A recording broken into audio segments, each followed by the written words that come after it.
Ladies and gentlemen, everything's going to be fine. For this is a Fred the Alien Productions podcast. Everything is awesome. Everything is cool when you're part of a team. Everything is Indeed. awesome when you live in a dream.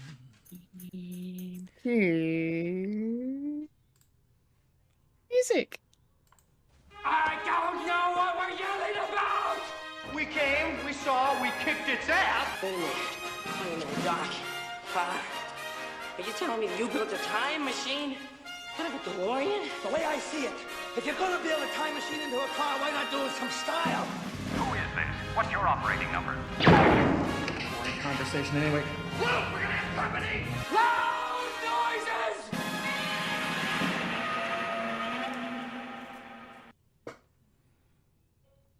Hello. Hello. I'm a Kendall Richardson. And I am the pre-recorded Michael Lister. Yes, and you are now experiencing a podcast called Fred. Yes, experiencing it through the medium of the interwebs, including YouTube, Twitch, and other. Other things. It's going to be a weird night, ladies and gentlemen. A weird night. Weird night. It's been a weird day, so why Yes. not have a weird night? Yeah, go on. Let's be weird. Come on. Let's be weird. Who wants to be normal when you can be weird? Exactly. What is normal anyway?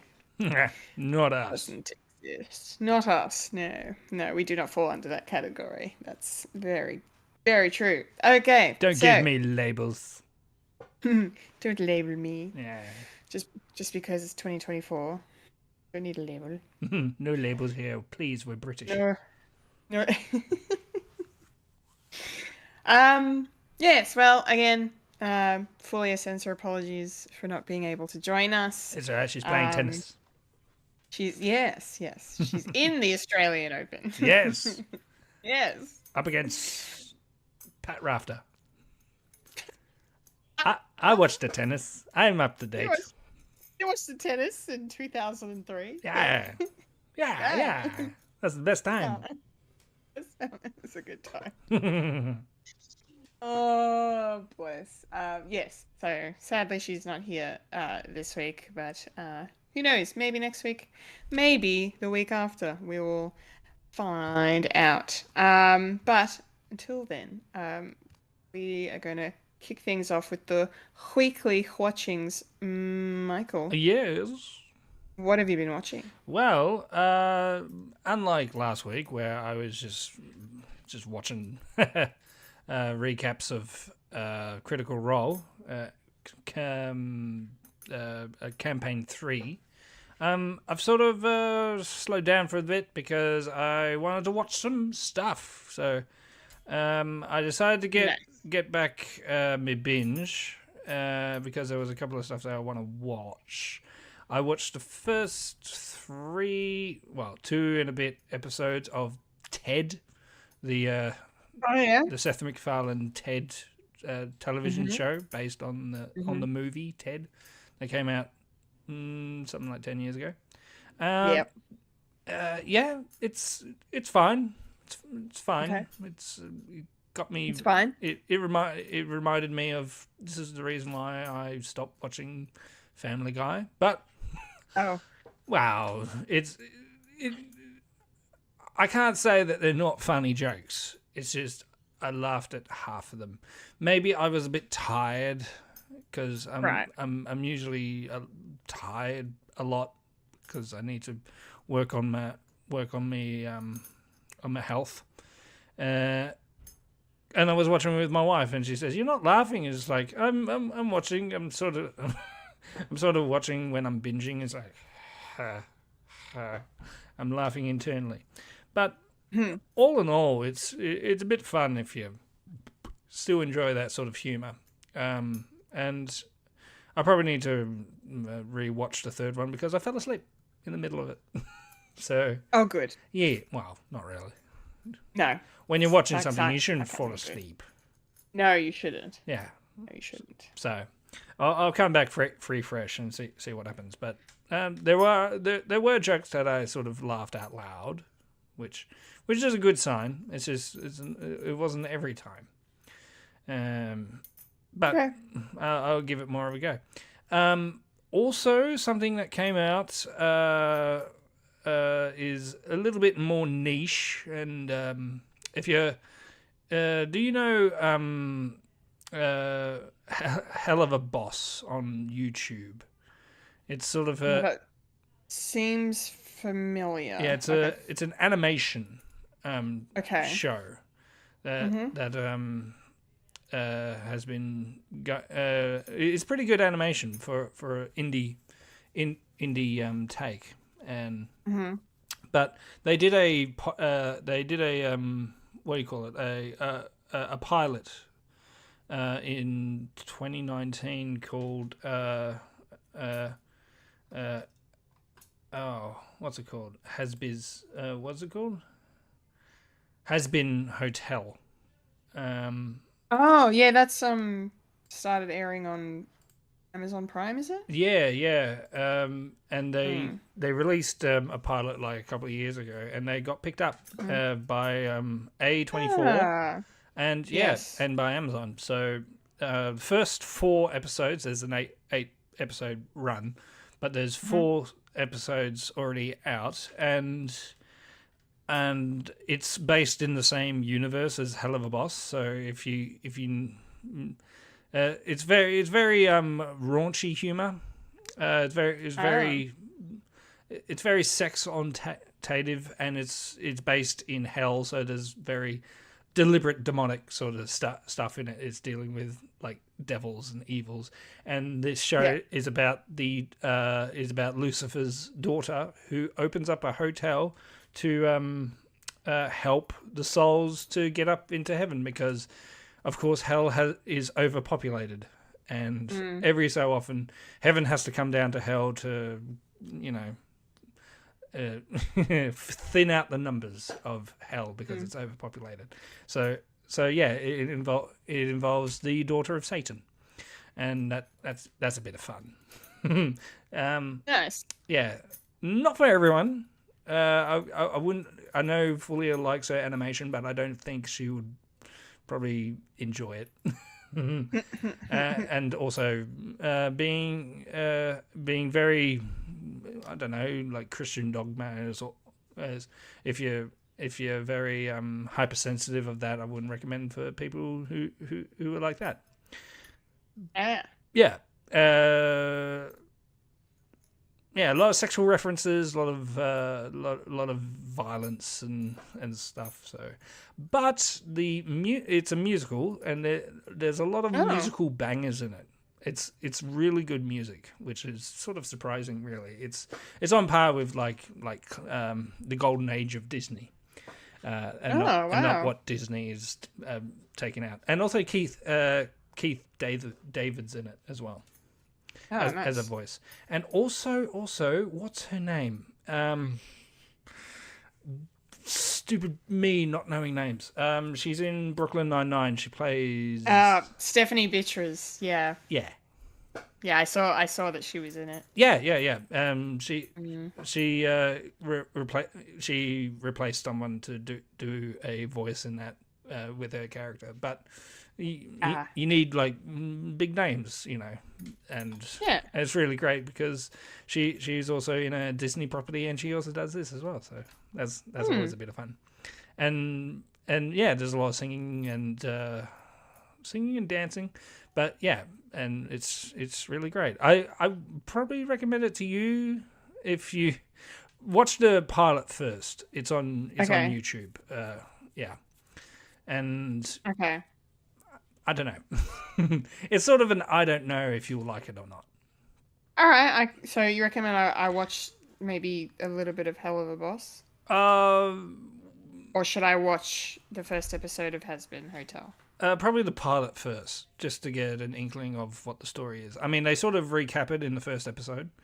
But it's up to you if you want to watch the pilot. But so when you say pilot, do you mean Hell of a Boss? No. Has Been Hotel. Okay, There's a pilot of episode Has Been 1. Hotel So it's the sort of official, unofficial pilot episode for it. Something that got them the gig, basically. But very different, and the animation is not as not as schmick as as the television show, but it doesn't normally is because it was done by people who love the craft, and 2D animation should live forever. Thank you very much. Yeah, and that's basically it. Yes, I will mention. But I haven't finished the series yet, and I'm down. And I've down 4 episodes so far. I've watched the first 4 episodes of the second season of Our Flag Means Death. Oh, cool. Yeah, so I thought, I'll watch it now, even though I'm probably going to be disappointed that it's going to be open ended, but. Is what it is, and is what it is. With all accounts, it's still good. It's still got that. It still feels like the TV show that's from the first season, and it picks up from the first season, and it's going in places that are quite bizarre.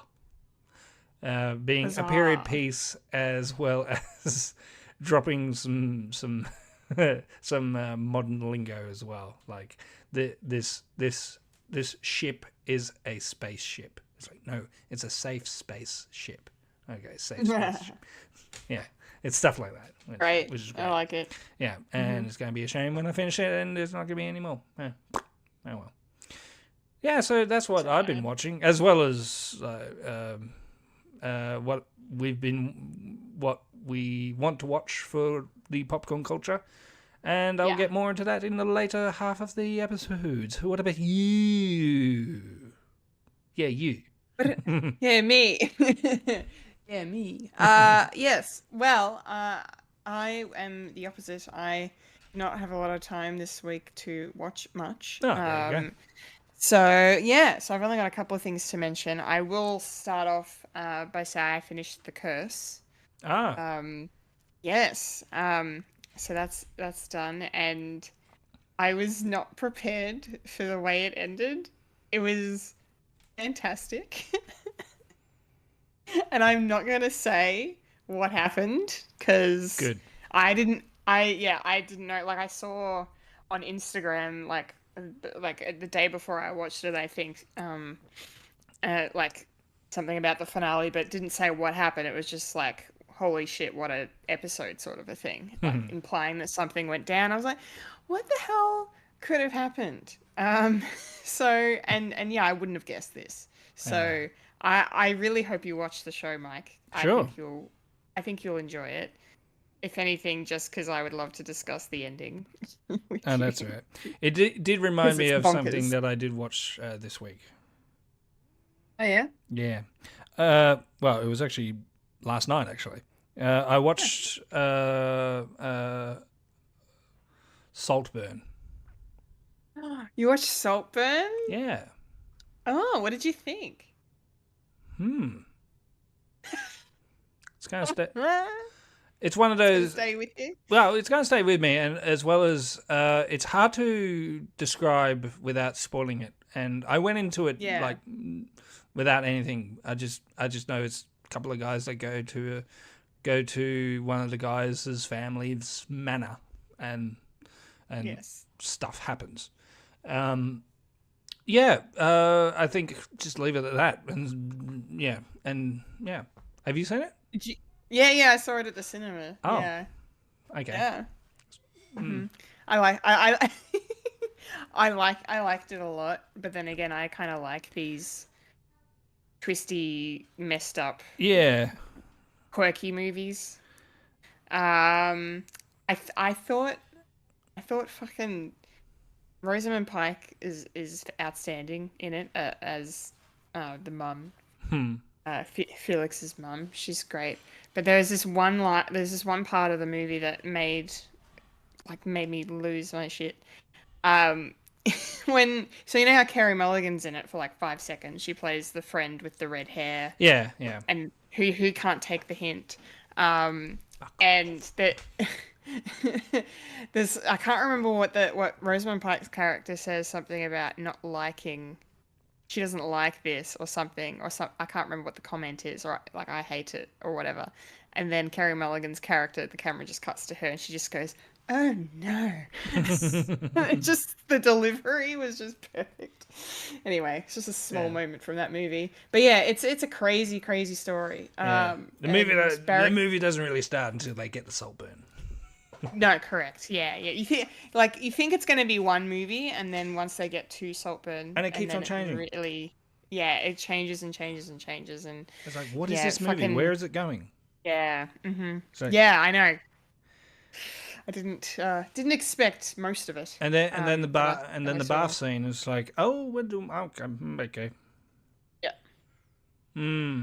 Okay. Yeah, the infamous bathroom scene. Now everyone knows, and there's also the infamous graveyard scene and infamous murder on the dance floor scene at the end. Yeah, it was actually a couple of days ago. It's like that. I'm starting to sing that for no apparent reason. Why? Yeah. It's in the zeitgeist at the moment. Why? Okay. Yeah. This is why.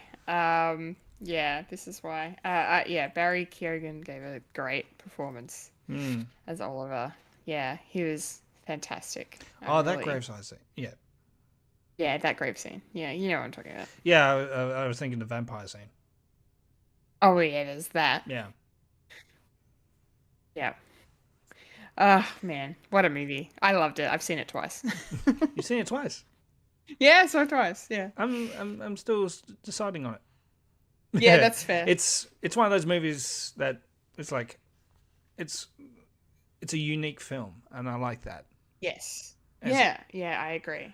And representative, like in 4:3, which is great, and and just it just sits with you, and stuff is just happening. It's great. Yeah. Yeah. I'm glad that I watched it. Will I watch it again? Oh, good. Possibly. I don't see any reason to watch it. Because it's not really a film that you introduce to someone. It's one of those you need to find it for yourself. I think it's going to be one of those movies. It's like, have you seen Saltburn? It's like, no, I haven't. I'll just leave it at that. I won't say what sort of movie it is. It sits with you. So, and then it does. I also liked that it was set during the mid-2000s. Yeah, I can't. That was quite interesting. I don't see why. Maybe just to say, well, there's no mobile phones or anything like that. No real, on the internet sort of stuff. Otherwise, no. Yeah, maybe. Yeah, it was cool. I'm glad you watched it. Yeah. It was on the Prime, and I was It is on the Prime. I was on Prime already, and I thought, you know what? It's time. It's time to watch something new and different and unusual. Yes. And sexual. Definitely tick those boxes. And very sexual, yes. It's like... Indeed. It's a good thing. It's one of those movies that I'm glad I'm 30. Because I wouldn't really understand it being younger. Yeah. It's like, and our generation is like... Yeah. It's like... Someone said it's like what's your review for Saltburn? It's like, yeah, it's all right. I mean, our generation, I can understand like boomers are going, oh, I'm very verklempt. He's like, it's very, it's like, well, we're brought up on like 2 girls, 1 cup. Yeah, so unfortunately, it's not. It's something that we've seen worse. Yeah. It's like, yeah, we've seen some shit. Yeah. Literally. Well, there wasn't. Anyway, um, so yes, The Curse was great, and I'm glad you like Saltburn. Yeah. I'm glad you watched Saltburn. Yeah. Yes. Yeah. And then the other thing that I have to mention is that I started watching a mini series called Love and Death, um, which stars Elizabeth Olsen. It's actually based on a true story, which there was also another mini series done on this in 2022. Um, so this is the story of Candy Montgomery being accused of murdering her friend Betty Yeah. Gore in 1980. So We yeah, did the so trailer for this one. we did, Yeah. yes. So yeah, so it's been out for a little while. Hadn't gotten around to it yet, and because I only watched the previous adaptation of the story was Candy, and that's on Disney Plus. That starred Jessica Biel as Candy. And I only watched that earlier 2023, I think. So I think I was like, no, I'm gonna just take some time between the two, don't watch them back to back, so I can like compare them less, I guess. But Yeah. I'm watching it, and I'm just all I'm doing is comparing. Yeah. But yeah, so this has got Elizabeth Olsen in the lead role, and yeah, I can see a lot of similarities. They've taken a slightly different approach um to the story, but it's the same story otherwise. And the cast is very good, and it's really really well made, put together show. So I'm looking forward to finishing it. I've only seen the first 2 episodes, so there's 7 all up for this one. So yeah, I'm looking forward to seeing how they portray Betty's murder, and how guilty or not guilty Candy is, because she was found not guilty, but it kind of it's up in the air as to whether or not she actually did kill Betty. So yeah, and they made Jessica Biel's Candy was she was a little insane. But so far Elizabeth Olsen's Candy has some similarities. But it isn't coming across as unhinged just yet. So we'll see what happens when they start getting up to the murder and the aftermath of that. So, but yeah, I'm enjoying it so far. It is good. Tis good. And then yeah, that's it. That's all I've had time to watch this week. So, we're done, and that means it's time to get into the week that was in the nerdy news. In the nerdy news. Yeah.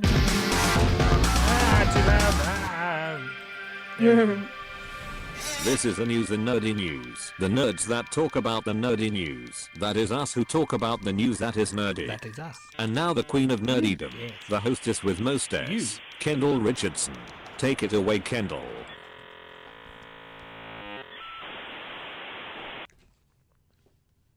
Right. It's nerdy news time. Okay, let's get into it. We don't really have a lot of news. There wasn't a lot of news this week, so we're not going to be here for very long. But we're going to kick things off with some Stranger Things news from last week that we didn't get to talk about, because season 5, the final season, has commenced production. Finally. There's been a lot of photos shared from the set of certain cast members posing for photos. There was a lovely group shot of everyone together, which was really great. And a lot of people noticed that there was one person missing from the group photo, and that was the character of Argyle, who was introduced in season 4, portrayed by Eduardo Franco, who I thought was, received pretty decently. He seemed pretty popular online. Obviously not Eddie Munson levels, but people seem to really enjoy him, and I thought he was a great addition to the cast. But unfortunately, he's not returning for the final season. So the actor Eduardo, he actually said that he never got a phone call from Netflix or the Duffer Brothers. So he's just not in the story. So whether or not that means we just never see him again. Like, I can't even remember where he was at the end of season 4. Now, I don't know if he was with everyone when they were standing on top of the hill looking down. I don't think he was there. I'm not sure. He probably went back But to California. yes, I imagine. Actually, that's probably a good point. He doesn't even live in Hawkins, so that makes a lot of sense Still. as to why he wouldn't be there. But it was really sweet, though, to hear Eduardo talk about it, because he was like, he said about it, and it's nice to hear that there's some concern for his character. People seem to be a bit sad that he wasn't going to be in the last season. So yeah, so thanks Argyle, you were great. Sad you're not coming back, but as we've just kind of discussed briefly, it makes sense. Why now? Because I forgot that he wasn't from Hawkins. So there you go. Narratively, but yeah. Narratively, it makes a lot of sense. Yeah, Mike, any thoughts on this? I know you're excited for the last season. What do you think about Argyle? Am I excited for the 5th season? Are you? Recent events. Recent events have sort of dampened that sort of excitement. But yeah. But with the Argyle stuff, it sort of sucks that there wasn't like a reach out. It's like, well, we don't need you this time, and kind of sucks. Yeah, he was good. He was fun. He was. But yeah, but narratively, you can't really do really much if the buyers are coming back to Hawkins or whatever they do. I mean, there is a time jump that they said that's going to happen in between 4 and 5, and we joke it's going to be set in 1993, and Dustin is going to wear a Jurassic Park T-shirt. But yeah, I don't want to get into why I'm a bit of a downer when it comes to Stranger Things season 5, but yeah, it's shame really. But meh. Okay, I'm sorry you're not feeling it. Yeah, I don't really. I'm sure something's happened that I have no idea what's going on, but yeah, I'm excited. Yeah. Recent events sort of happened, and yeah, there's a lot of hullabaloo involving 2 particular actors that are in Stranger Things, and a lot of people are saying, well, we can't support this if you give them a job and you not giving Argyle a job. So yeah, anyway. Right, well, we won't get into it. We'll leave it at that. Yeah. Just I wish I could live ignorant, but it's me. I need to be involved. It sucks. I don't want real stuff to encroach my entertainment. Anyway. No, we don't want that. We hate that. Yeah. It's not a good time. Okay, well, let's move on to our next piece of news. This is my favorite news item this week. Oh, yeah? And I figured it was an inevitable thing to happen because who is adapting it? There's going to be an adaptation of the video game Until Dawn. Yeah, that is that was developed by Supermassive Games back in 2015. Sony Pictures has picked up the rights, and they have tapped David F. Sandberg to direct this movie, which makes me very happy, and not obviously because he's the director of both the Shazam movies. Yeah. It's because Mike, yeah. he got his start directing horror on YouTube. And on YouTube, exactly. So yes, so for those who don't know, yes, he's the director of Lights Out, which was a short film on YouTube, probably 10 years ago. Yeah, something like that. Now. And it was adapted into a feature film in 2016, I'm pretty sure, starring Australia's Teresa Palmer. And it was a very good horror film. It's such a great concept. If you love horror and you love kind of new and fresh sort of takes on horror, I recommend you check it out. So he directed that, and then he went on to direct Annabelle Creation, one of the Annabelle films, which I heard was quite good. I haven't seen that one. But yeah, I'm really happy he's going to be directing Until Dawn. Until Dawn is a game that I've actually played from start to finish. Oh, there you go. I know, there's not many games I can say that about. What about Frogger? Have you played Frogger? Yeah, have I played Frogger? No. But yeah, basically Until Dawn, it's going to be really interesting to see how they adapt this, because for those who don't know as well, Until Dawn is a choose your own adventure game. It's the whole kind of overarching premise is to do with the butterfly effect and the choices. Yes, and the choices you make and what they can lead to. So, yeah, certain choices you make in the game while you're playing will determine which characters live and die, how they die if they do, if you get out of there, if ever, it's just, yeah. So there's multiple ways for the story to end. Yeah, so it's to see how it's going to unfold in terms of which one of those many stories are they going to adapt, or how they're going to bring that to life, bring that together. I'm really excited to see it. I can't wait for this. And then the other question, of course, is who are going to play the cast of characters, because this was also one of the first games to use mocap, actual actors doing the mocap performances, and the characters in the game, they're based on their likenesses as well. So it's not just a matter of like, Troy Baker being Joel and how Joel looks nothing like Troy Baker. It's no. These characters are modeled after the real life actors. Can I throw a little tidbit in this, because you mentioned Troy Baker? There's going to be an Indiana Jones thing. Yes, and you know that. And I do. Troy Baker is going to be Harrison Ford. I know, which feels very appropriate to me. After seeing Joel, hearing Joel. Yeah, well, that, and like, he wasn't Troy Baker the voice of Nathan Drake as well? No. Was that Nolan North? That's Nolan North. I get them confused all the time. I don't know.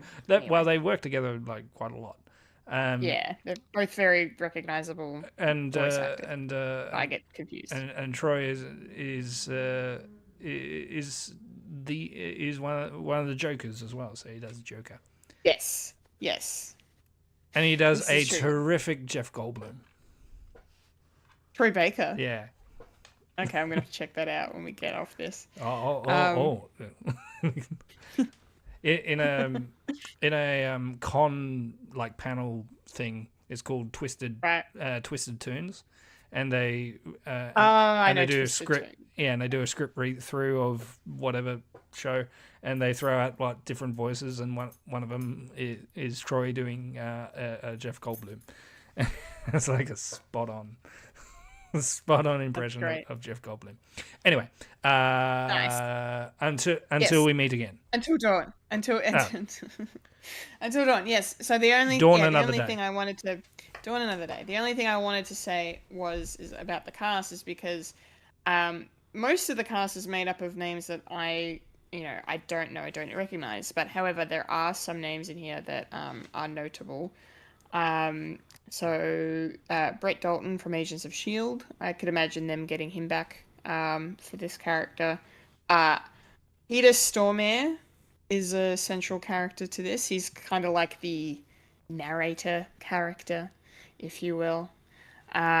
He's really interesting. And then you got Hayden Panettiere, plays the main character of the story.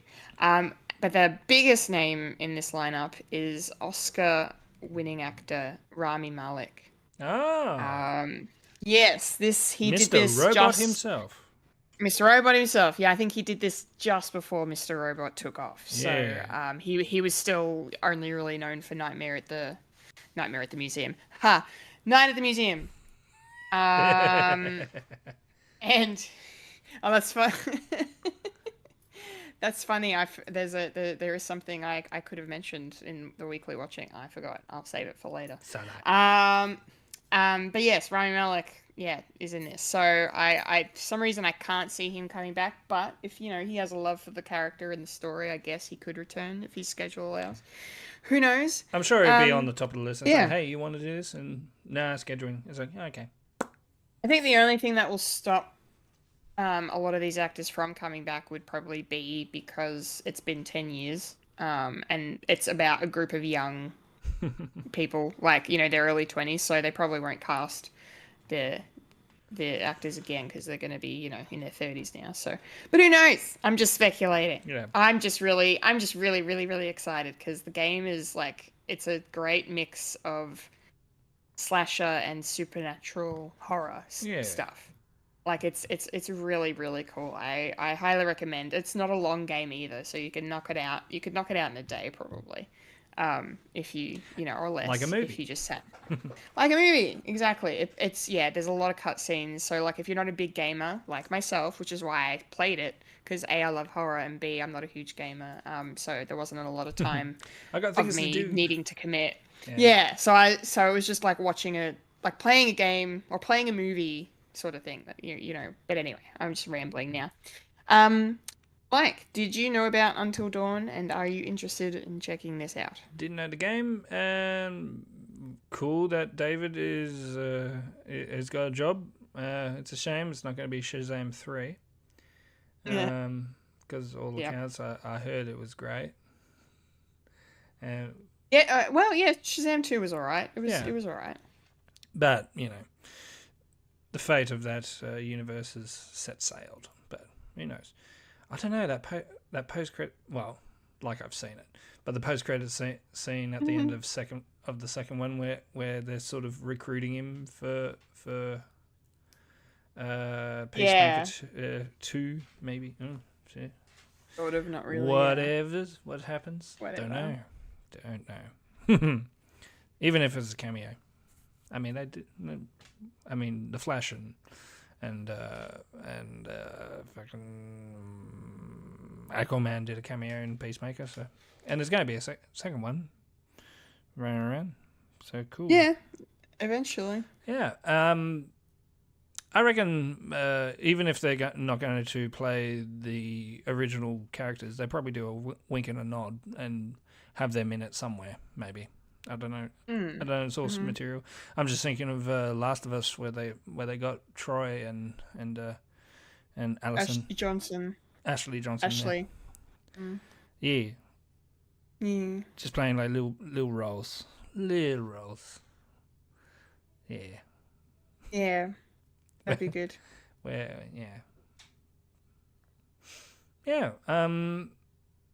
I might watch this one. Even I don't know anything about it. I might go into it like freshy sheep. Sheep. Like a sheep. It's like, sheep. What's this? And no doubt, I wonder if he's going to put in the Abigail doll in this somewhere. Maybe. The Annabelle doll, yeah. He did for Shazam, so maybe it's a running thing for him. It's going to be maybe. Yeah, it's going to be the Oldsmobile, like for Sam Raimi. Like somewhere. It's got that cream colored car somewhere. Yeah. Just hiding in the background. Yeah. Alrighty. Or floating in midair in Doctor Strange. It's like, yeah. I know that reference. I understood that's Uncle Ben's car. That's Ash's car. No, it's Uncle Ben's car. Okay. Yes. Thank you. That was great. So we've got one more thing to talk about. Speaking of shows, the Emmys happened this week. We also had the Critics' Choice Awards, but I'm not really gonna talk about them. The only thing about them that I would have to mention, apart from the winners, if I could be bothered, was the fact that Pedro Pascal presented an award, and he made a joke about Kieran Culkin bashing him up, and that's why he's wearing a sling. He beat the shit out of me. It's like, yes, I love fake drama. I know. It was so good because like the camera just showed Kieran's face, and he's just deadpan, like blaring, and then like the camera cuts back, and then he just loses his shit. It was so funny. Oh, I love them so much. Yes, But don't put them in a movie together. You'll ruin the magic. It'll ruin the magic. Don't ruin it. Yeah, so the Emmys happened the day after the Critics' Choice Awards, and so basically the two biggest shows of the night, no surprises, were Succession and The Bear. Both shows won 6 awards each. Sarah Snook once again represent for Australia. She took home lead actress in a drama series. Very, very happy to see her have that success. It's wonderful. Of course, Succession won for Best Drama Series, for Best Actor, Supporting Actor in a Drama, and then Writing and Directing. The Bear had a similar thing, swept in all the acting categories, won for Lead Actor, Supporting Actor, and Supporting Actress. Best Comedy Series, Directing for a Comedy Series, and Writing. So took home. Yeah, I'm still not sure took about home that. the same. About The Bear? Calling it a comedy. I mean, but yeah, I based on what I'd heard, I figured there was like comedic elements to it, but it sounded more like a drama to me. Yeah, it's very devil's advocate. It's very dry humor. I have seen the first season. I still need to see the second. And want to see the second. Really, really want to see the second. But there's stuff in the road. Like my One Piece. I need to finish One Piece before I get to the... all of One Piece. All of One Piece. It's going to be a while. I'm still not sure to classify it as a comedy. Yeah, I'm not sure. But no, that's okay. Well done to him. I mean, it's a phenomenal show. Yeah, I really want to watch it. I really need to, once I've done Love and Death, and I'm, between the, thing we're going to talk about later, considering I'll be pacing those out now, I'll have more time to maybe watch some other shows. So Succession and The Bear, I need to get to them. I might start with The Bear because there's less of that to get through. Succession? But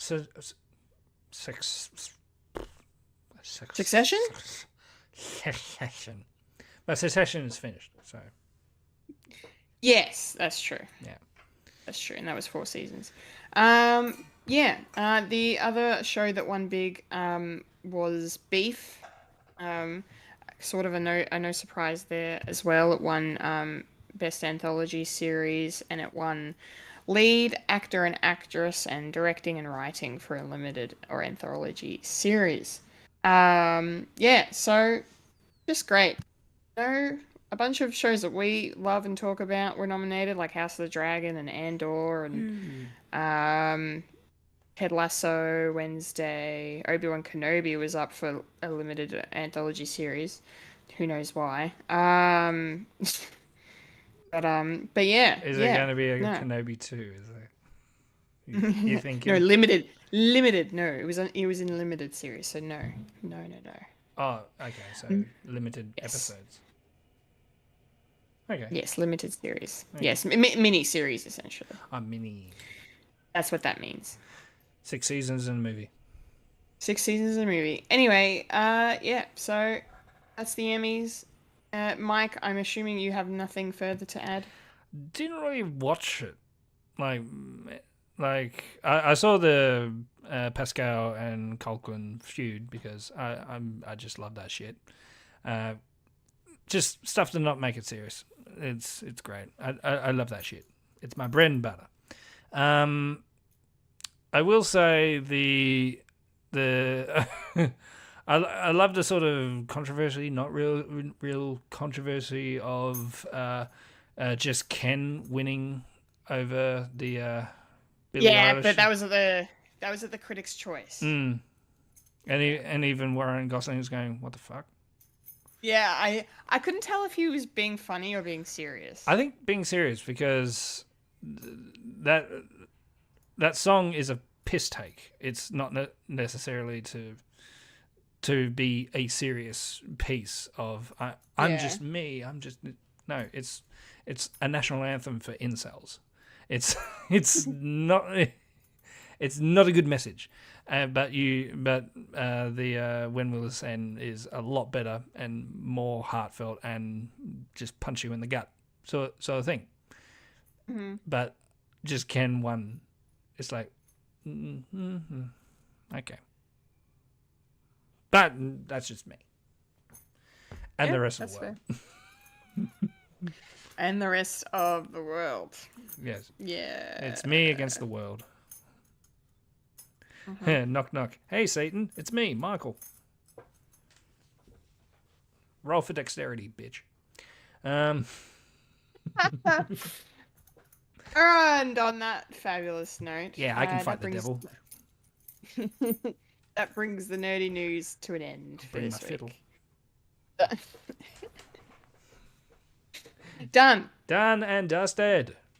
Yes, which means it's time to roll on up to the trailer park.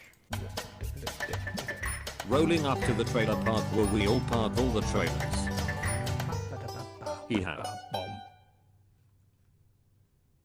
Yes. Okay, trailer park time. And our first trailer this week is an upcoming Netflix film called Spaceman.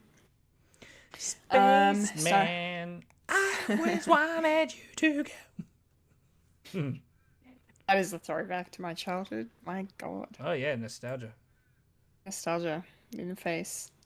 Yeah, so this is a Netflix film starring Adam Sandler and Carey Mulligan. And this might actually be, and I haven't seen Uncut Gems yet, but this might be the actual like first, okay, and not including funny people because I couldn't get through it. The first serious Adam Sandler movie I will watch. Oh. That I have an interest in watching. Or that I will watch all the way through. Yeah. Yes, because I feel like I'm contractually obligated to at this point because it's about space and astronauts, and I love that shit. But.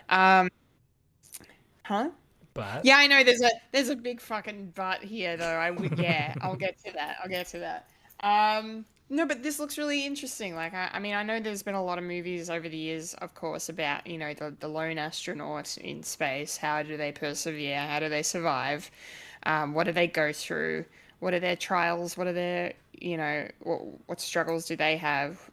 You know, dramas happening on Earth and they're in space and all this. So, you know, it looks like a pretty serious movie, like heavy in terms of the subject matter.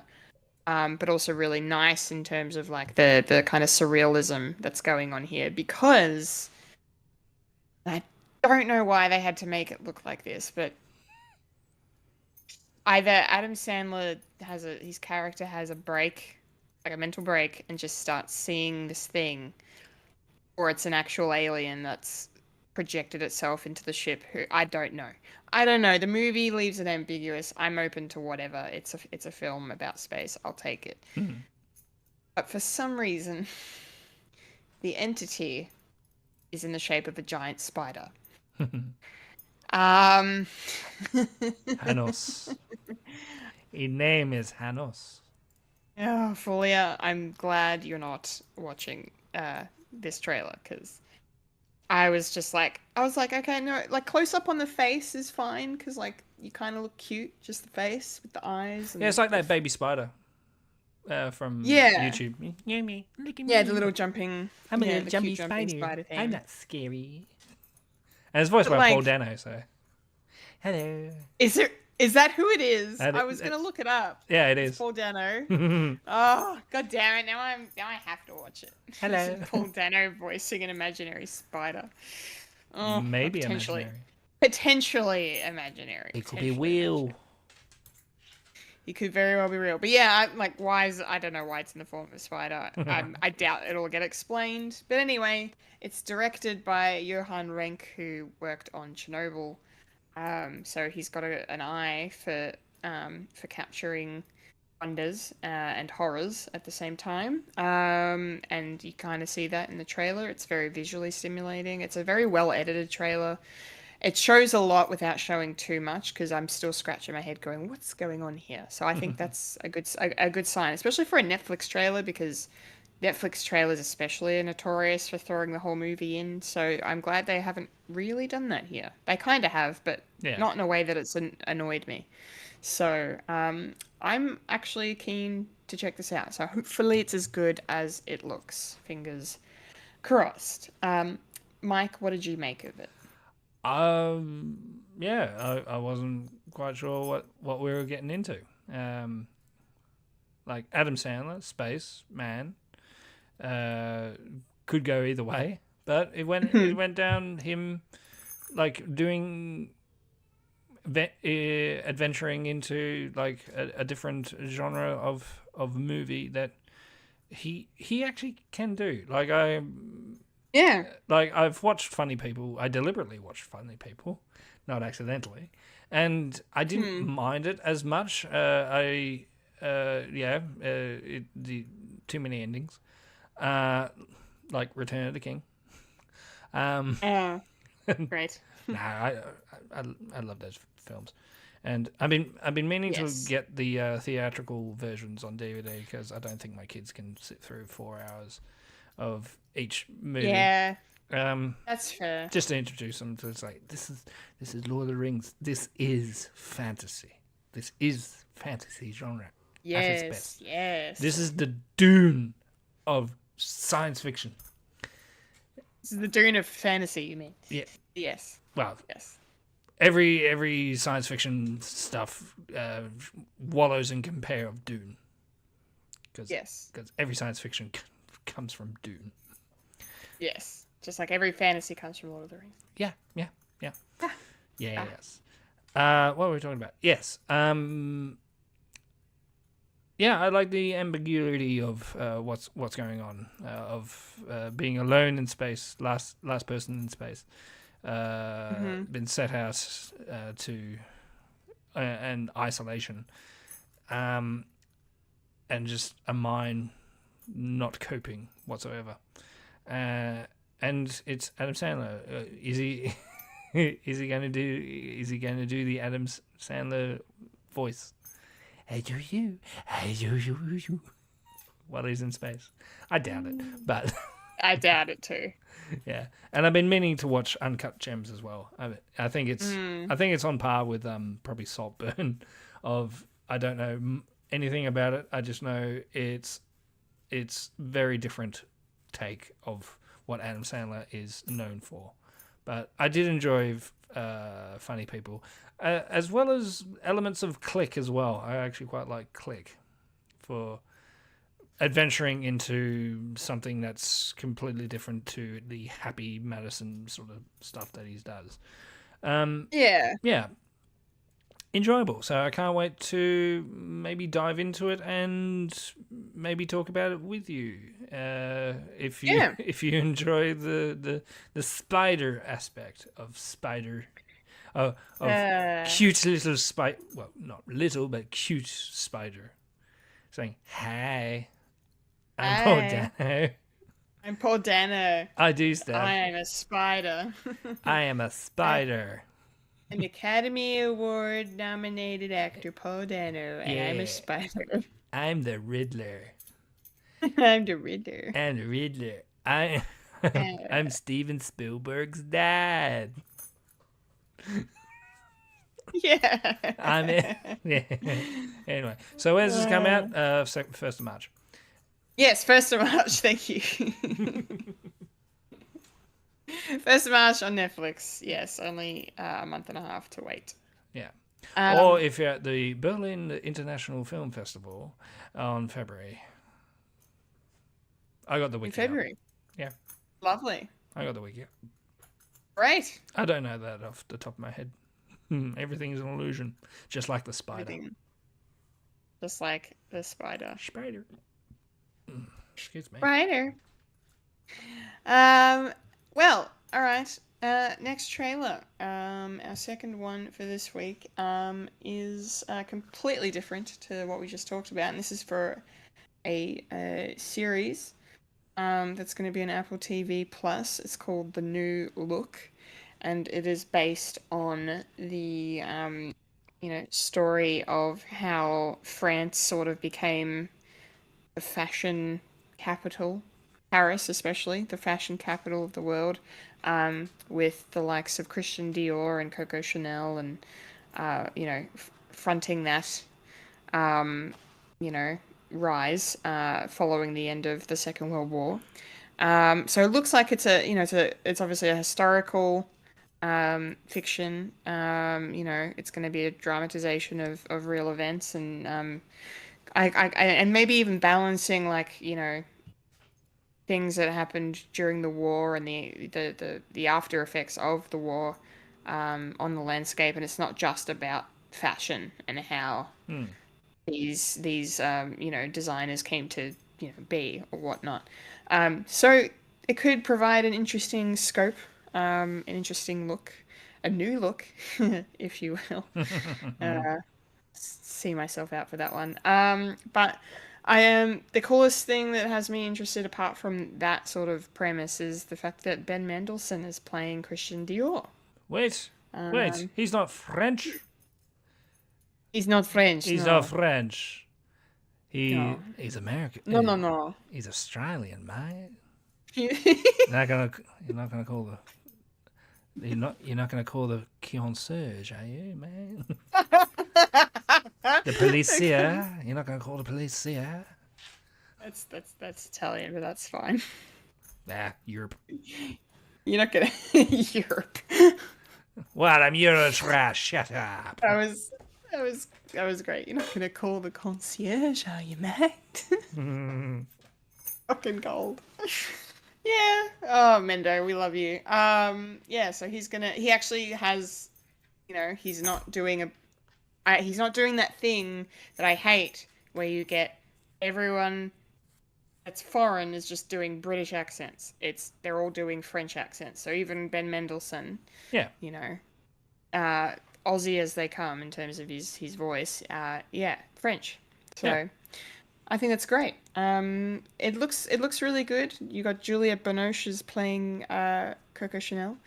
So that's really cool. She's very talented. And yeah. I don't know if I'll check it out or not. It didn't grab me, like, it made me go, ooh, I need to watch this. But I may give it a look at some point. Who knows? I do love my historical dramas like this, true story stuff.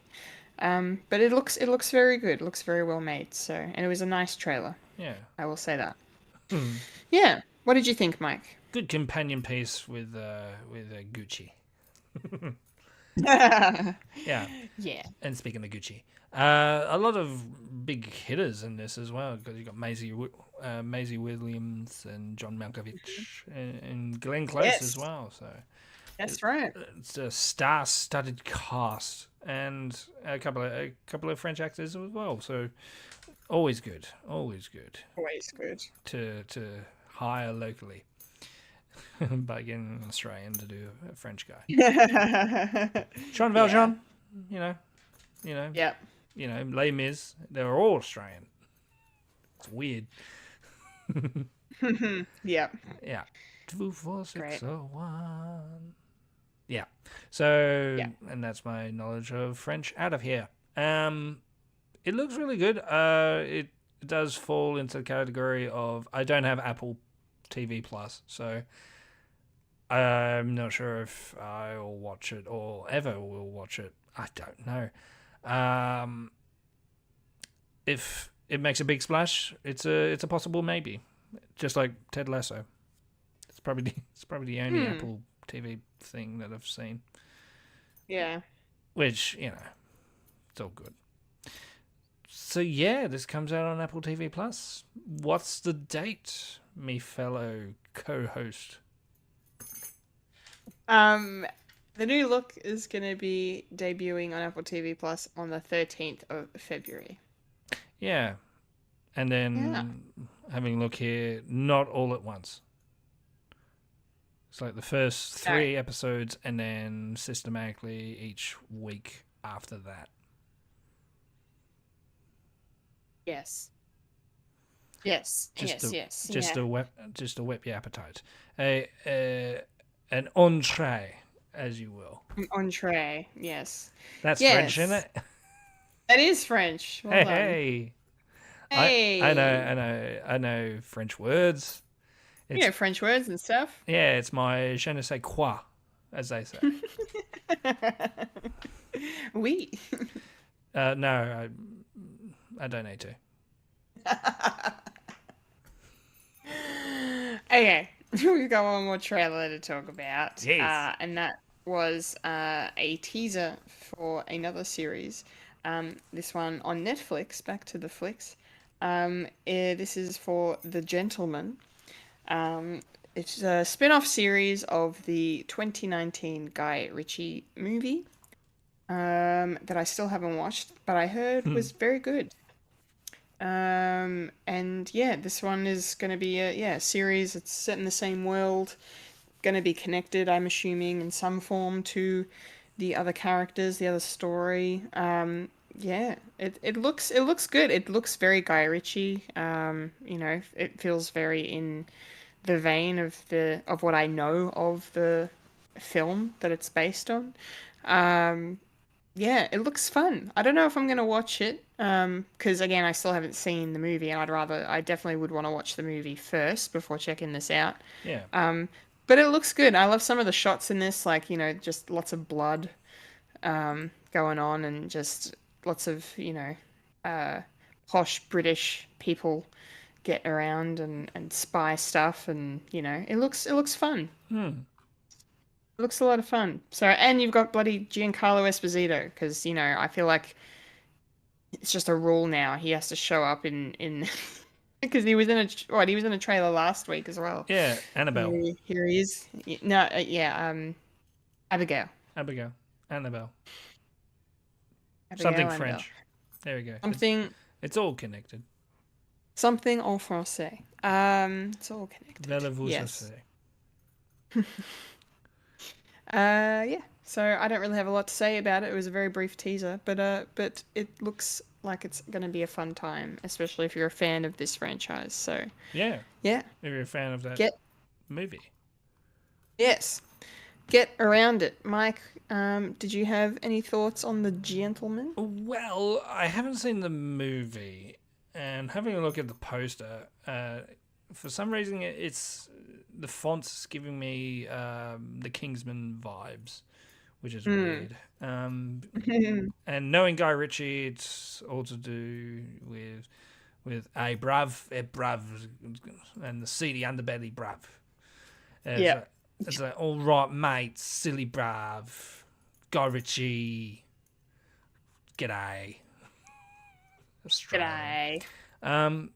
Yeah. And yeah, apparently a lot of people really enjoyed The Gentleman. I haven't seen many Guy Ritchie stuff, but I know he's sort of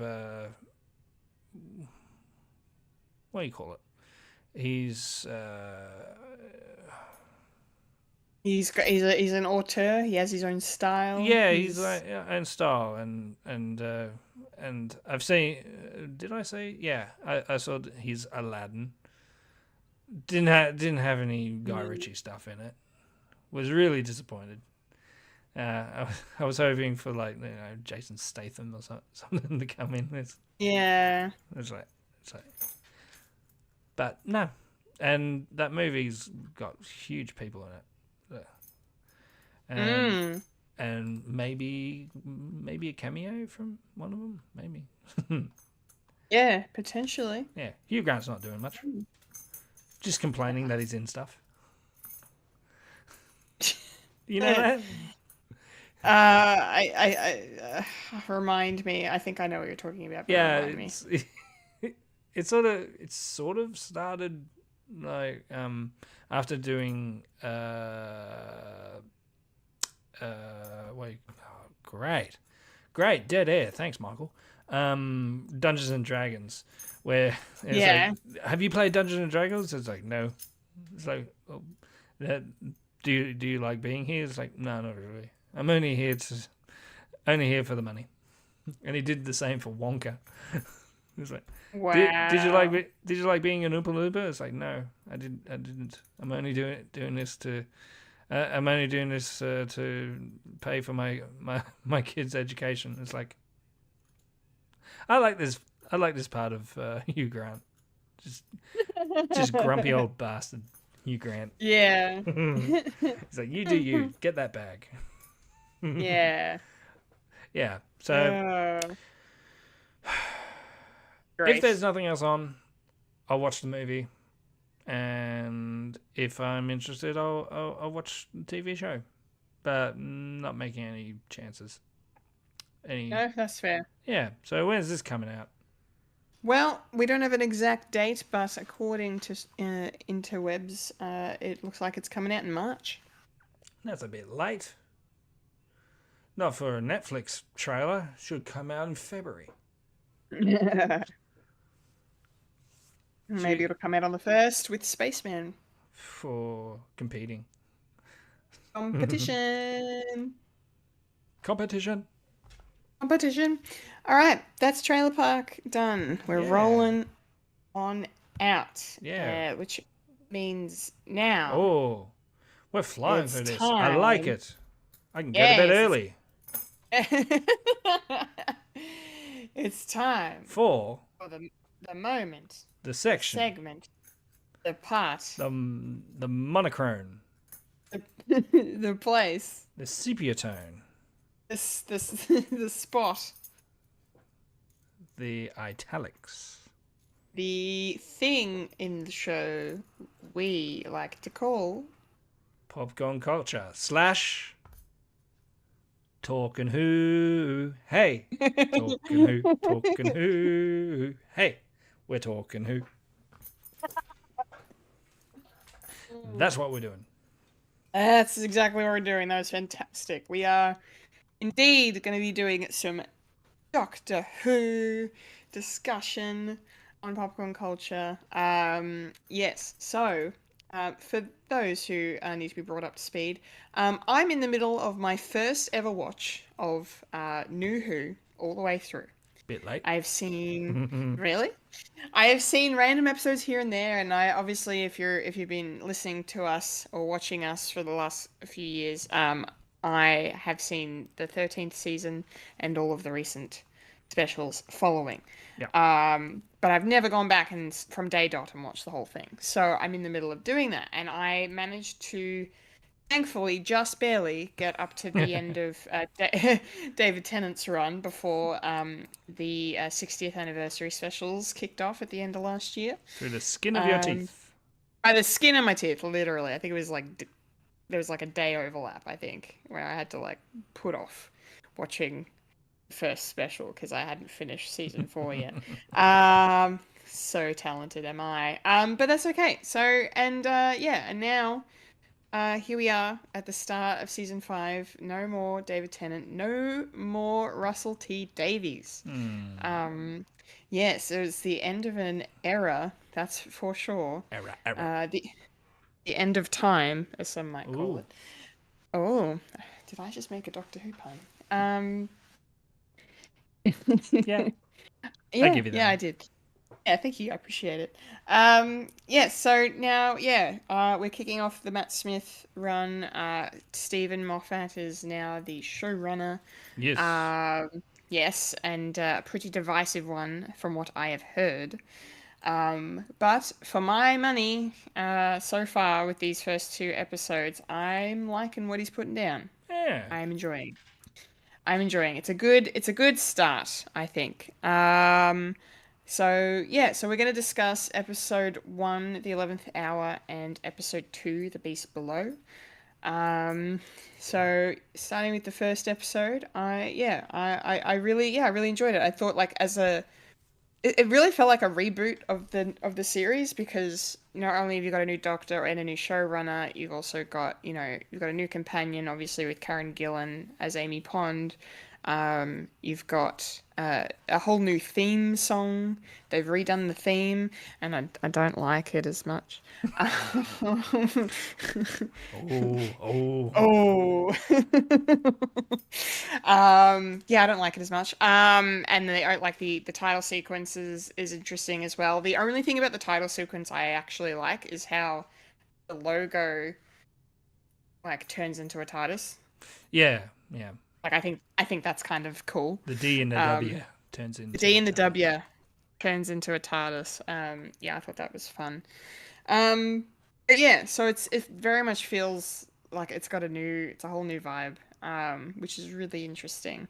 But yeah, Matt Smith's here, and I'm a fan of his. I've been a fan of his from watching everything else he's done except Doctor Who, which is the reason he has a career. Uh, Well, outside so his career.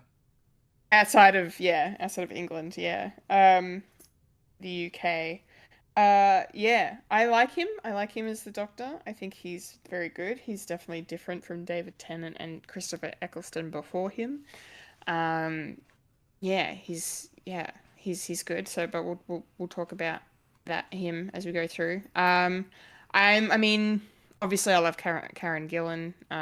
Yeah, she's so good. And I'm enjoying, watching her here. Her introduction was very interesting.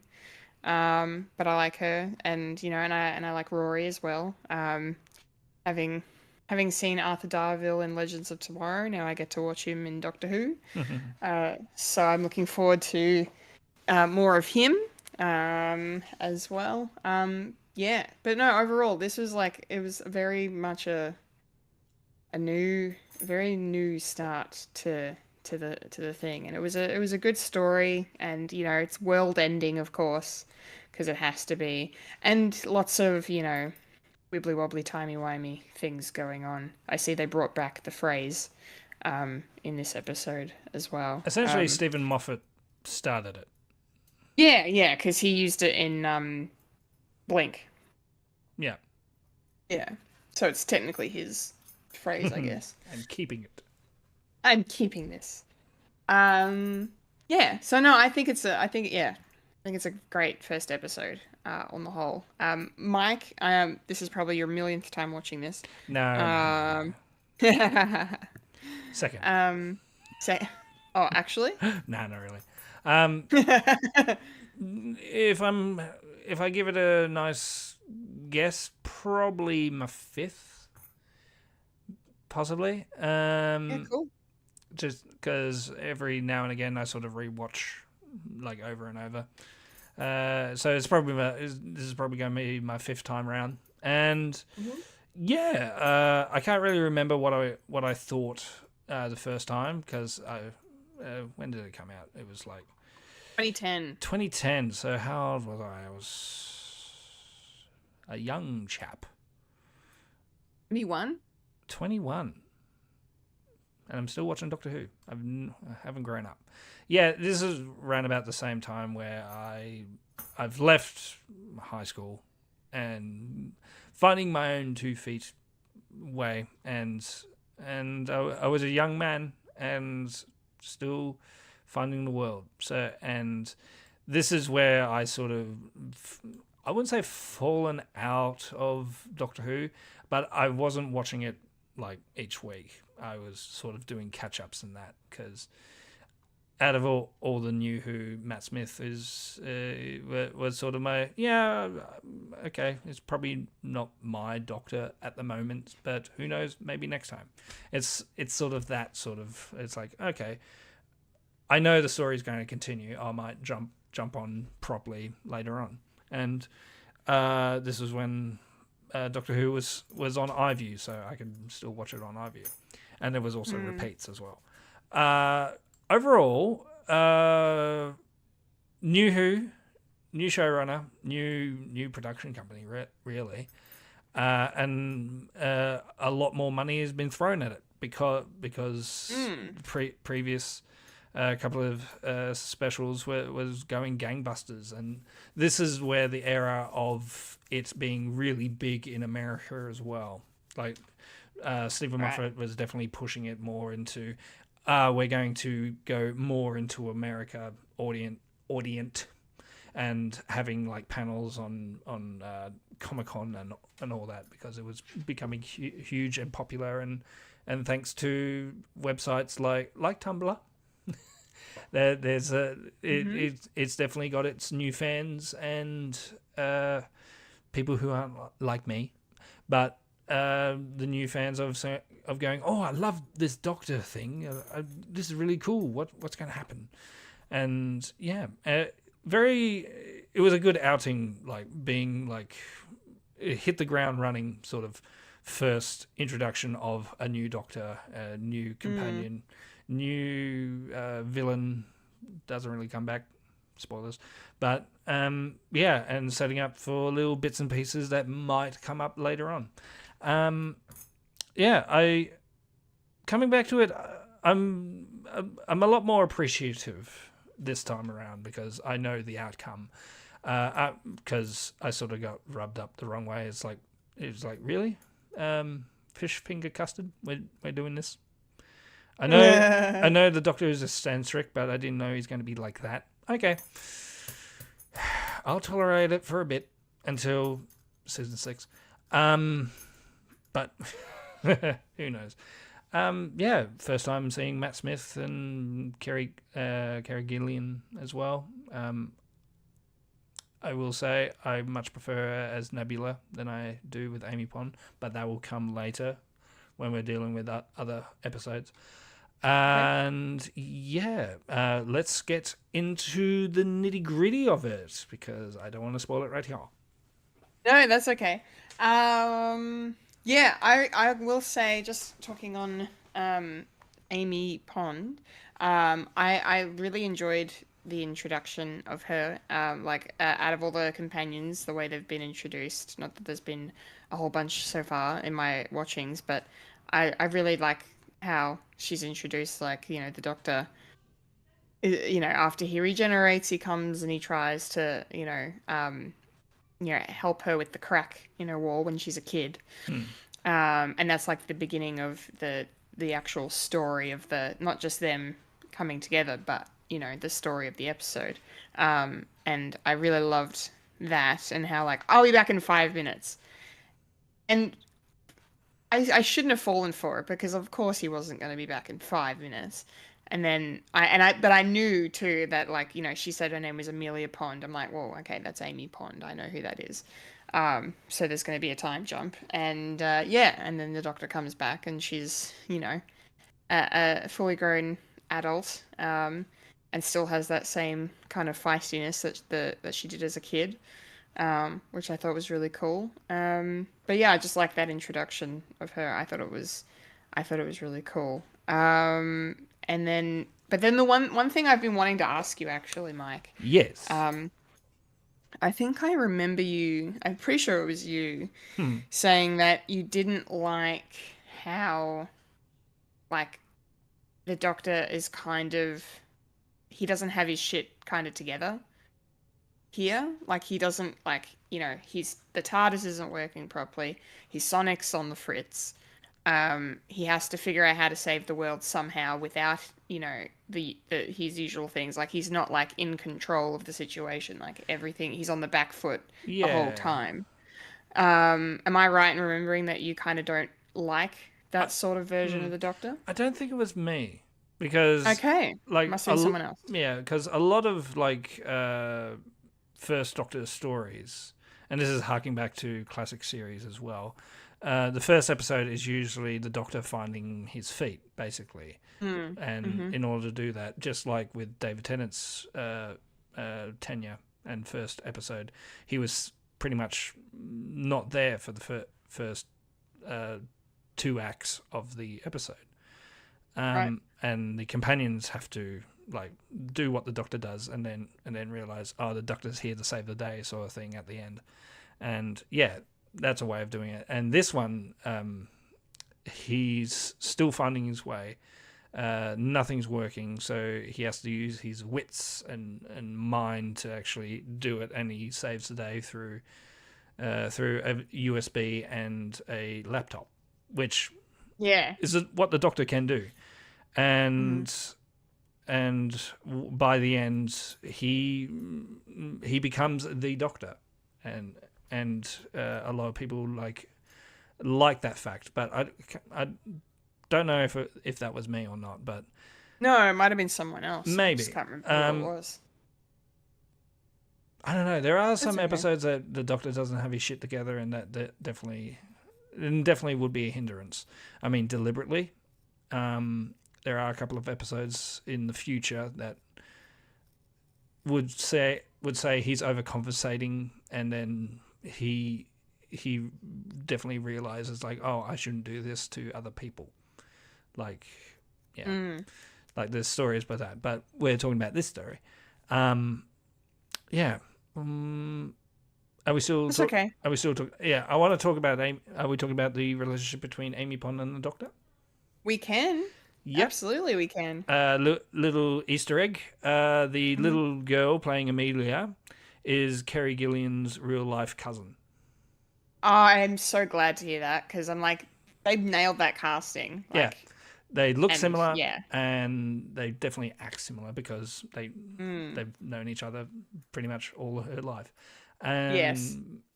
And I think there's pictures of her now that she looks a lot like him, looks like Kerry Gilligan at the moment. And it's like, yeah, if they ever do something like that, then it's like, yeah, and she can come back, maybe. Yeah. And be recast. Yeah, so that was an interesting tidbit. I like that. Hmm. That's great. Oh, yeah, she very much looks like, Karen Gillan quite a bit. Wow. Sorry. That's some all right. photos. Yeah. Very nice. Yeah, I do enjoy the sort of time jump and the sort of trickery that you have. It's like, who is this person now? And the Doctor's sort of piecing it together. It's like, okay, I've gone for longer than I've meant to. And I do like that story. I like it here. Yeah, I like it here too. This is probably the best use of like the time. Oh crap! I didn't come back when I thought I would. I'm going to set a little seed here. I like it here. Okay. And I'll just leave it at that. Good.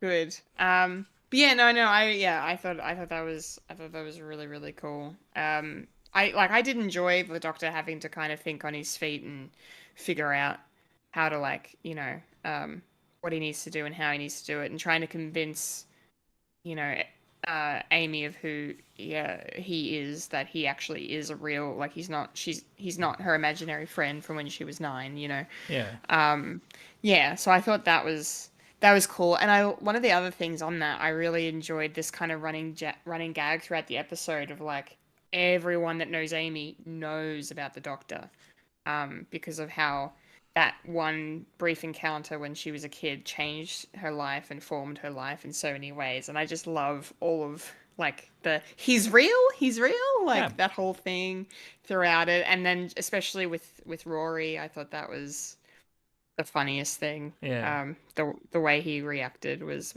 just hysterical. So yeah, I like that a lot. Yeah. This is some aspect of Doctor Who that is very interesting, where it's dealing with fairy tales as well. How the Doctor can be that sort of fairy tale of a little girl finding some magic in the world, and that defines her for the rest of her life because it's magic. It's bizarre, and this crazy person is trying to find something that they like to eat, and yeah, it sort of gets ridiculous with custard and fucking fish fingers, but that's the inconsistency that this Doctor is doing. It's very high energetic and everything, even more high energetic than David Tennant. Like, he was all rushing around and constantly out of breath, and it's like one of his stationary is that. But this one, he's not out of breath because Matt Smith here is like the youngest Doctor ever. I think he was like 23 when he started. like really young. Wow. Yeah, and Oh my god. yeah, and really fresh face and really fresh. Mm-hmm. It's like this is like the youngest TARDIS crew, like in any form of Doctor Who. Yeah. And yeah, and with Rory, this is a character that I have my problems with in later half of. This is a good guy, and stuff. It sort of becomes ridiculous of how he is treated in later half of Doctor Who, but Hmm. that is to be seen, and I don't want to spoil much. Okay. But Okay. the relationship that he has with Amy, and now Amy has found like her childhood again, and that sort of triangle is really an interesting take. And I'm still I don't want to spoil too much, but yeah, this is a sort of thing that is, it's new, it's different, it's unusual, and a lot of people, some like it, some didn't, and this is like the start of it. And how Rory is a nurse, so he is, and the first scene that we see him in, he's being chewed out by the administration, and yeah, that will not be the first and will not be the last. So he is a character that's very downtrodden, but maybe something will happen. Mm-hmm. And I do enjoy Arthur. What is it, Darville? Darville. Yeah. He was. What was he in? League of Legends or whatever it's called. Legends of Tomorrow. Yeah. Don't. You've already done a time travel show. Don't do another one. It's like Matt Smith doing fucking Terminator. It's like, no, stop doing time travel. Stop it. No. Don't do Stop it. it. Don't do it. It's a trap. It's morphin time. It's morphin. Jesus Christ. Still haven't seen it, and I will never see it. Okay. Ever. You keep telling yourself that. I won't. I'm not even going to watch Tron 4 when it comes out. Tron 3. Tron 3, yeah. He's in that. Yes, I know. Stop giving this man work. Because he's bad. Stop it. He's not a bad actor. That's the It's just. He was not good in good... one film, and that's it. And which one film is that? Obviously, Dallas Buyers Club. Have you not seen Requiem for a Dream? Why?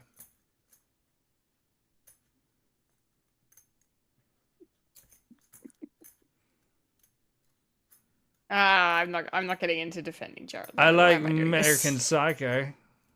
Yeah, American Psycho is good. Because he gets fucking killed. God, if 19-year-old Kendall was here right now, she'd be very upset.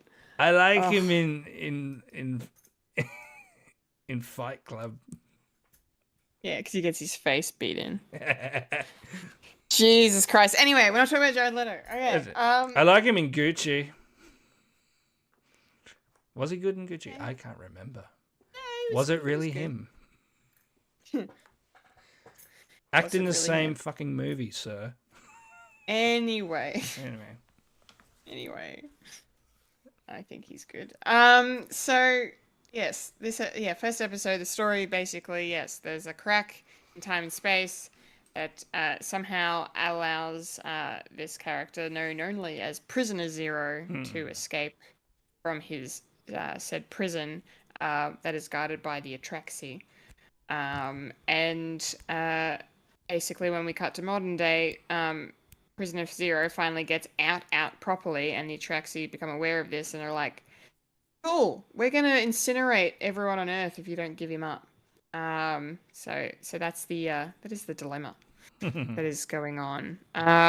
So that's really interesting. I like Prisoner Zero as a villain in this episode, because he has the ability to take on, different forms via a psychic link, and I love how that kind of was brought into the story, like as a way for the Doctor to defeat Prisoner Zero. I thought that was very, very clever.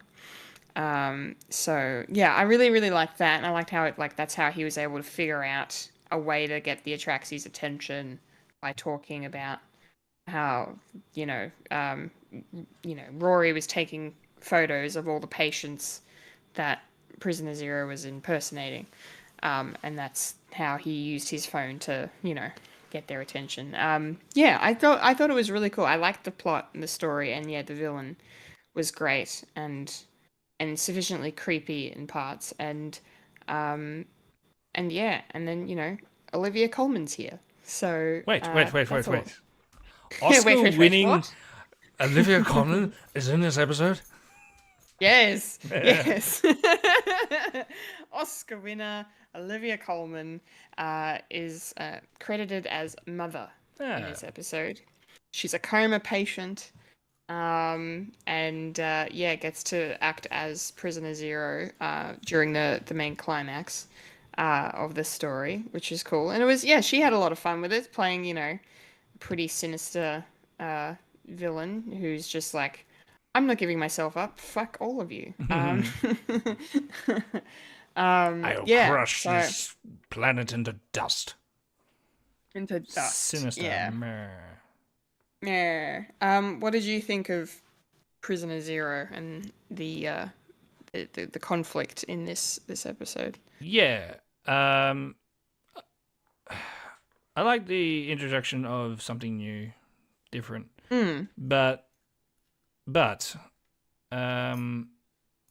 I also like synergy as well. If the Atraxi, was maybe the Judoon, because we still have that in the universe. Yes. And so you could sort of say, okay, it's the Judoon trying to find patient Zero, Prisoner Zero.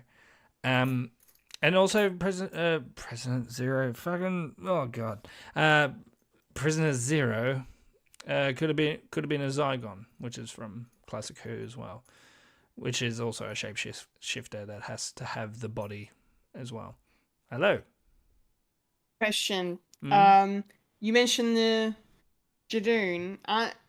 In the episode, the 11th Doctor mentions the Shadow Proclamation. Yeah. And that's to do with the Judoon, right? Yeah. Yeah, so I wonder why they didn't... I don't know. Maybe... I don't know. Stephen Moffat probably just wrote, okay, I want something new. I want something different. I don't know, a giant eyeball. That's weird and different. Yeah. That was weird and different, for sure. Yeah. There's going to be a lot of that. Stephen Moffat's weird and different. It's like, well, you could have done the same thing here, and maybe. Yeah, it's going to be a lot of that. But, yeah. But you don't get that cool line of the Doctor basically threatening them at the end. It's like, all I can say is run. It's like, good line. I do like that line. Yeah. And it sums up this particular Doctor. Like, sure, he's a clown that loves bow ties for some reason. And but he can turn on the dime of that sinister sort of aspect that the Doctor can have. It's like I can enjoy myself by seeing you suffer, and I still love that sort of dilemma that the Doctor can have. Like he can be an evil character as well, like teetering on the edge if need be. Yeah. Yeah. So I like that too. Yeah, and I liked the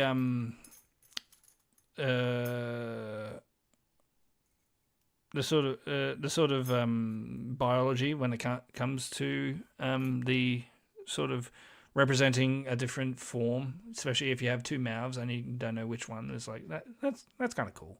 I kind of like that. And then you can have like little children like talking like evil. It's like I enjoy that sometimes. Yeah. Yeah. It's a lot of fun. A lot of fun. Always fun to have children scary. Scary children. Always. Children, Yeah. children I are really. scary. Children can be scary. I really liked how there was that constant reference to like, you know, the doctor's like, oh, you've gotten it a bit mixed up. You're not doing it right. Like just acknowledging like, I know what you're doing and I see what you're trying to do and you're not doing it well. And then later on, when Olivia Colman is Prisoner Zero, she acknowledges like, oh, I've got the voices the wrong way around again, haven't I? Like, you know, I thought that was kind of fun. Oh, whoops. Whoops. Yeah. Whoopsie poopsie. Whoopsie poopsie. Yeah. And then Yeah. essentially doing what's it called? The Arabian Night 101 stories of the genie, of tricking the genie into fighting against itself. It's always a fun sort of little gimmick of you're doing a good impression of yourself. It's like, surely you would have a failsafe with that. Surely. But it's almost the end of the episode. We need to keep on going. We're gonna keep on going. Yes. Yeah. No, I don't have much more to say about this episode other than it was just a great beginning. Yeah. To Matt Smith. So after watching, will you watch more? Will I watch more? Yes. Exciting. Yes, I will. Okay, and now for the final thing. The Doctor finally gets a new TARDIS interior. Yes. And goes off for 2 years, apparently.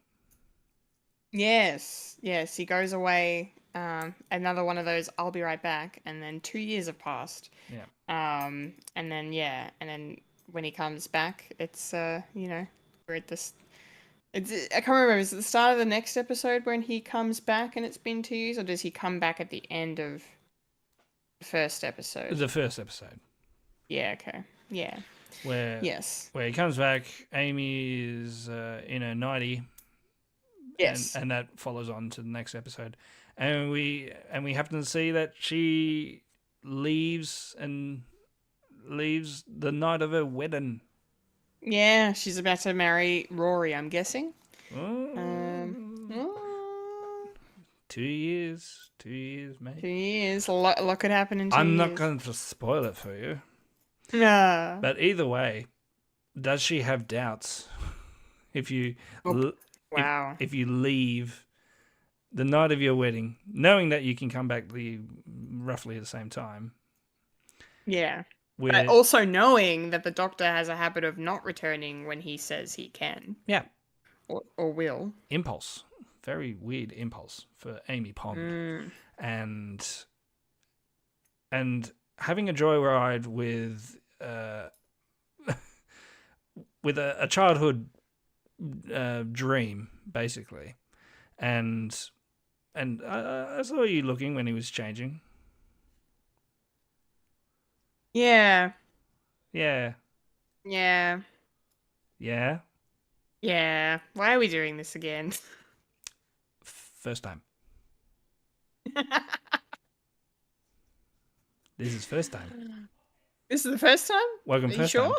time. Okay. Well, no, my first time. I don't think Rose was sort of like copying a look.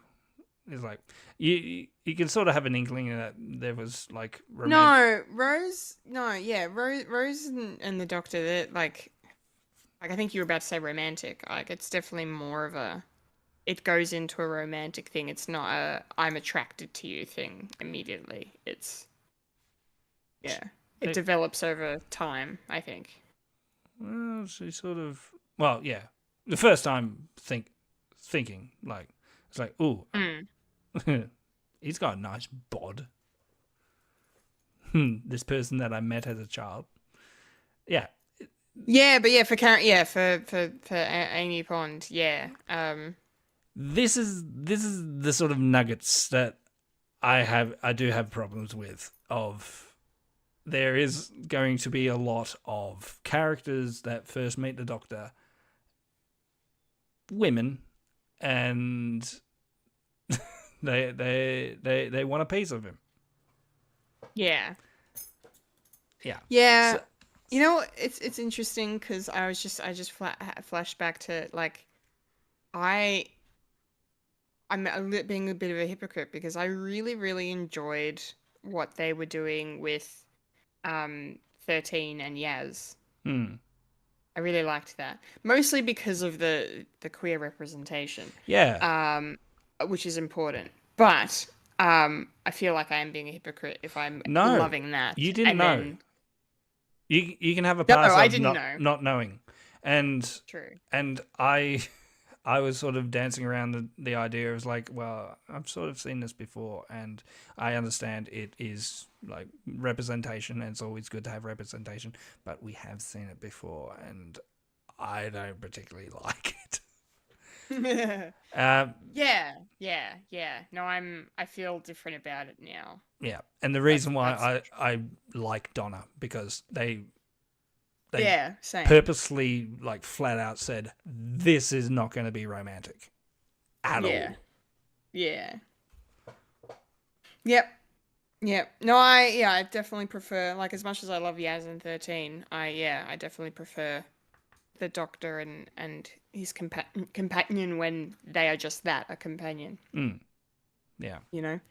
Bring back the classic so I did, yeah. Nothing better So I than did classic find it a bit much that she was kind of fawning over him, like, very obviously while he was changing, and I'm like, This is the first episode. yeah, this is episode 1. Okay, I don't know if this is setting a tone. This is setting a seed. This is, oh god. Oh god, indeed. As I said, with Matt Smith era, expect a lot of horniness. Great. Yeah. Horny Doctor. This is where Tumblr was going. Yeah. Play into the fact it's like we're all here. We're all here. So second episode. Second episode, yes. We're in episode 2. Episode 2, the most episode that people don't tend to go back to. Oh, okay. Well, yeah. The Beast Below is the name of the episode. I'm interested in why that is because I liked this episode. Yeah. I think it's a good episode. Yeah. First time viewing, people going, oh, okay. Yeah. So first time viewing, Doctor goes further into the future where the nation of England is now flying across space. Mm-hmm. Like the story of the generational ship, where they're not floating like with in cryo or anything like that. No, not passengers here. We're not doing Chris Pratt opening, being the only one on board, and who was it? Was Scarlett Johansson or was it? It was Jennifer Lawrence. Jennifer Lawrence. Yeah. It's not that. It's a generational where every generation is on board, and they live their life like going from one area to the other. Reason I can't remember. Yeah, and the Doctor lands and sort of cyberpunky sort of aspect, and political issues involved. Yes. Yes. I enjoyed this episode because I thought the writing on it was really, really good. How things clicked and how things were referenced and came together, and like a lot of the stuff that you might think is just either exposition or backstory or offhand comments, like gets brought back around by the end to count for something. So I thought that was really, really cool, and then just the whole idea of this episode being sort of a trolley problem situation as well was really kind of fascinating. Um, but yeah, like I don't know, like I like these, futuristic episodes where it's, a companion for the first time seeing what the future is like, and having, I liked Amy having that moment of I've been dead for hundreds of years, and then her thinking about her wedding if she went through with it, and then we see that moment where the thing tells her marital status and it says data unconfirmed or whatever it says. Because her That's life quite is still interesting. yet to be written. Yeah. Yeah. I will It's very say clever. it is the 33rd century. Yes. Yeah. Yes. Yes. So well over 1,000 years. You, After us. the United King. I've got the wiki up here. The United Kingdom citizens, bracket apart from the Scottish, close bracket, live on board Starship UK. That's Starship UK. Yes. Which is seems to be policed by these Smilers, I think is what they're called. Smilers. They're creepy, sort of marionette almost figures in these like, very much Smilers. your old school fun house like glass cases. Yeah, Um the Big machine from the movie Big. yes, that exact one. Hmm. So that was kind of fun, and I love this whole, aspect of like, they may only have look like they have two faces, but they actually have three faces, and they just rotate them out. Yeah, I thought that was a bit of fun. They didn't really get explained in the end because when you find out what's going on, Yeah. they don't. They're the only part I think of everything that happens that don't get explained, and that doesn't bother me at all. But I just found it interesting. Yeah, and they don't really do much on the No, overall apart from scheme of things. Yeah. no, they don't. You could probably take them out of the plot, and it wouldn't affect anything. Yeah. Yeah, they're kind of there to just be creepy. Yeah. I think. Yeah. So, something for the kids to be scared of, Yeah. which yeah, is essentially what Doctor Who fine. is for. Scare kids. Yeah, scare the kids. I mean, Always good. this episode starts with poor kids getting scared because they go down. That poor boy gets down into the belly of the beast. That we don't know at the time. But yeah. No, it's good. Like and I like this whole thing of, once you get to a certain age, you get to find out what's actually running the ship, what's actually going on, the real story. And then once you learn the real story, you can choose to forget it, or you can choose to protest. And if you protest, you will get eaten by the beast. Yeah. Yeah. Manufactured consent. Yeah. And no, it seems to be that 99% of people pick forget based on what they were saying. But I really kind of like that. It's a kind of a horror dystopian thing of like this something really bad has happened. Something really bad's going on. What is it? And the mystery of that. So I really liked how that was kind of amplified by this whole forget and protest thing, and you know, that was fun. And then like just trying to figure out who the real bad guys are in this story, was an interesting game as well, because then of course you meet Liz 10. Hmm. It's I'm so glad that there's still a cool. monarchy in the next 100 or in so the years. in the 33rd century. Yeah. That's Yeah. cool.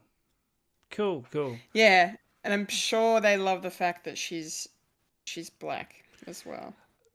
This is humble beginnings of the internet. There wasn't really people screaming woke, but if it was done, you can't do this today.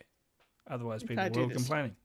It's like, oh, so this is a alternative future if Meghan Markle was still in the family. Yes. Yeah. If she was still in the family. And everyone advocated except for Harry. He got the last laugh. Ha ha. and he became in line to the throne. Oh boy. Oh well. Yes. I would love Oh, to see well, Meghan indeed. Markle on the $5 note. Yeah. It'll piss my mum off. Sorry, Mum. You tried, but I'm not a royalist. Yeah, so we meet Liz 10. Yes, we meet Liz 10. Yes. And Yeah, also, she's an interesting character. if we're going to what would arc up like people, she has a northern accent as well. That would completely piss people off. It's like, no, the Queen, the monarchy is not Scouse. How dare you? How dare How you? dare How dare you? Yeah, it's great. No, she's great. She's a firecracker. I like her. She was a bit ominous at first, the way she's introduced, just sitting there on the ground in her lovely velvet cape and cloak, and there's just all these glasses on the floor, and you're like, what the fuck is this? Yeah, she's a very interesting character, and you kind of think she's going to be the villain, because you're like, what the fuck's going on? And then, she turns out, A, she's not the villain, and then B, it also turns out she's She is a the lot villain, older than she and she forgot. Yeah, she is technically the villain, and she did make herself forget about it. And then, she's like also hundreds of years older than she thought she was, which was very interesting as well. Meghan Markle's granddaughter. Meghan Markle's granddaughter. Elizabeth. What did you think? Oh my god. Oh god. The first kid is named after the Queen, Elizabeth. Yeah. Lilibet. Lilibet. Maybe it was lost in translation. Maybe it was Meghan Markle's daughter all along. Oh my god. Doctor Who predicted the future. Competed the future. Oh my god. Oh my god. Anyway, yes. Yes. What did you think of the story in this episode? Looking back at it, I was watching it. Yeah, I was 21, so I'm not as politically savvy as I was back then. And back then, I haven't read 1984 yet, and this definitely has elements of 1984 of those sort of elements that you have where people don't know what's really happening. They're saying, "Oh, there's a war out there." It's like, no, there's not really a war. It's just people trying to keep it down. But it's more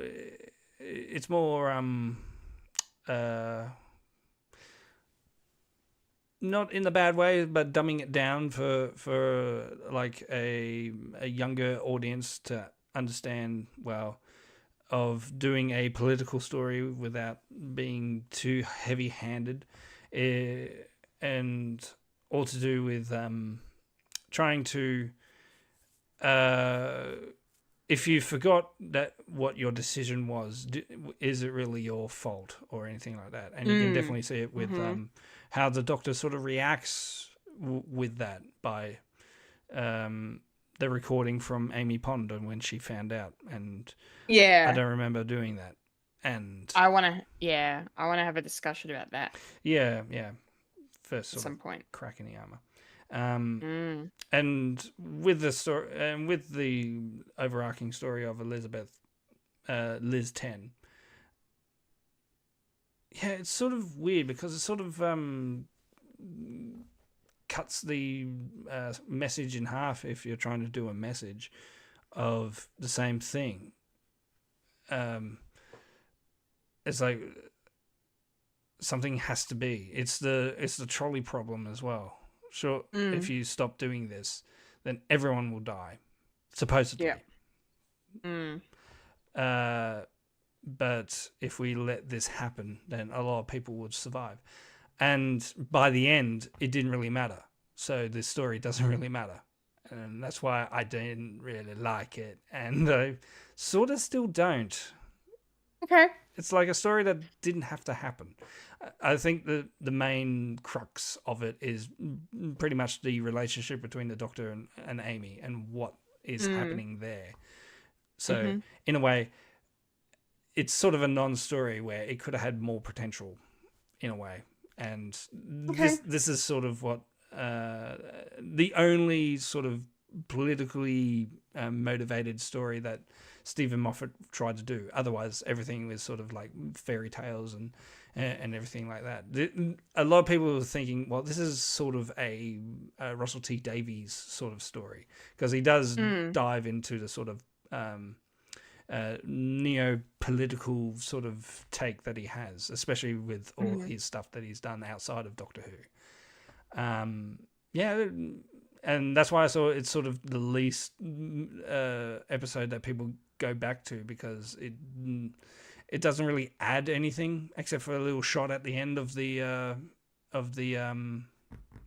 crack, as well as setting up for the next episode as well, where we get to meet a historically accurate person in real life. Yes, we do, which we'll get to that little bit at the end. Yeah, no, fair enough, because I mean, like, when Amy figures out how to save everything, and she takes a risk, takes a chance, because she, as confident as she is, she's very confident. The Doctor does make a point to say, you could have just killed everybody. But then she explains it to him, makes him see and understand what she sees and understands. And that was one of the things I hinted at earlier, like that whole thing of him talking about being, the last of the Time Lords, and how this space whale is the last of its kind. So therefore it's willingly subjecting itself to this because it wants to help. It wants to save people, like the Doctor.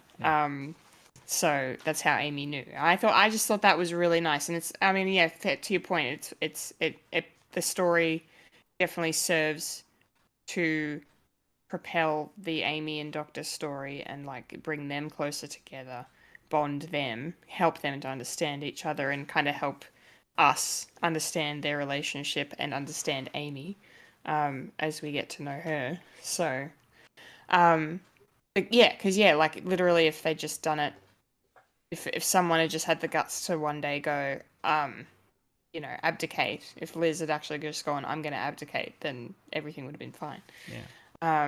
They were needlessly torturing this thing. Yeah, and with that, she sort of acted like without the knowledge, being underground. So therefore, surely there's sort of someone pulling the strings, and obviously there isn't one. No.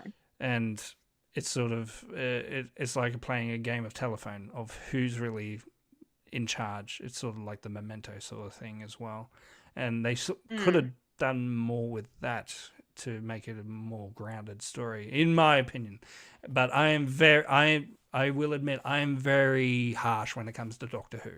And for a first-time viewer, you can watch it. It's a bit of fun, but I tend to. I know what I like, and I like what I not like. Yes. Yeah. Well, speaking of not liking things, okay. I mean, it's not like I didn't like it, but I just thought it just kind of took me by surprise. It didn't click. And I don't know how I feel about the Doctor when things got a bit heated. When he started, like, he just went straight to insulting Amy and to doubting her and criticizing her, and then straight to I'm going to have to do a bad thing in order to save these people.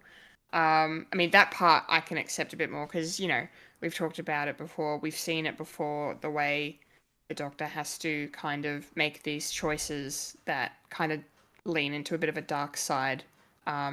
Sometimes, I mean, this is in terms of him like choosing to make this whale a vegetable. It's definitely a lighter choice compared to some of the other things he's done that I've seen so far myself. In terms of especially David Tennant's Doctor. But really, the way he kind of turned on Amy in this moment, and saying it was her fault even though she didn't remember. Like, you should have, like, how dare you not inform me of something? I should be told, like, you need to tell me what's going on, blah, blah, blah. Like, how could you do this? And, and then the fact that she'd recorded herself saying, don't tell the doctor, you guys need to get out of here, leave immediately. Like, but yeah, it was interesting. But yeah, I didn't really like how, like, this is their first proper, well, second adventure, I suppose, technically, but just the two of them in space in the future. And he was just very harsh. I didn't like that very much. I thought it was a bit too soon for that kind of abruptness. Yeah. That kind of rage from the doctor. Like, I've seen it before and it's fine. But it felt very, okay, that's a bit, I think you might have crossed a line there, buddy. I don't know. How did that sit okay with you, or because you were just like, well, this is just part of who the doctor is, or did it kind of take you aback as well? A little bit. I mean, putting it in the position of the second story and how this, essentially, the doctor's only known Amy for, dare I say, 2 days. To be like generous, and and so Amy knows the doctor pretty much all her life. She is the girl waiting, of course, and always waiting, always the bride, always bright. We didn't really talk about her occupation either. The kissogram thing. Yeah, I was just going to ignore it. Yeah, I don't know if I want to talk about it, to be honest. I mean, it's fine, each to their own. Yeah. But I also don't know if it's appropriate for the show. But anyway, it's fine. It's fine. I don't want to touch it. Gets worse. Right. Yeah. It doesn't come up ever again, really. But yeah. Okay, great. It's like, and that's the reason why it's sort of out of left field. It's like, well, you're not going to do anything with it. Okay. You do you, Moffat. Strong, independent woman. Okay. It's cool. It's like watching Josh Whitney again. Anyway. Yeah, so the relationship is on the rocks, like after the second outing. And yeah, it shouldn't have been here. It should have been, like, of course, later on. Focus, damn you. And yeah, it was jarring, like, and it still is sort of jarring. It's like, I don't know what's happening in the future, and I know where the Doctor is coming from the past, but being the second outing of the Doctor as well, it's still like a teething problem at the moment, and some things don't really make sense yet. So I can't really explain it too much. Okay. And I don't know, you probably have a good instinct of, this doesn't feel right, doesn't feel normal. Maybe they should have done something different. And it's sort of weird that the Doctor does this with a sort of a flash in the pan episode of Doctor Who. So that's why people don't really tend to go back to it, because it's sort of weird. Right. But dare I say, it's the first utterance of Geronimo. Well, no, second. Right. Okay. He says his catchphrase Geronimo in this. Okay. So is that his L&Z? Yeah. Yeah. Okay. Geronimo. Cool. He says it at the end of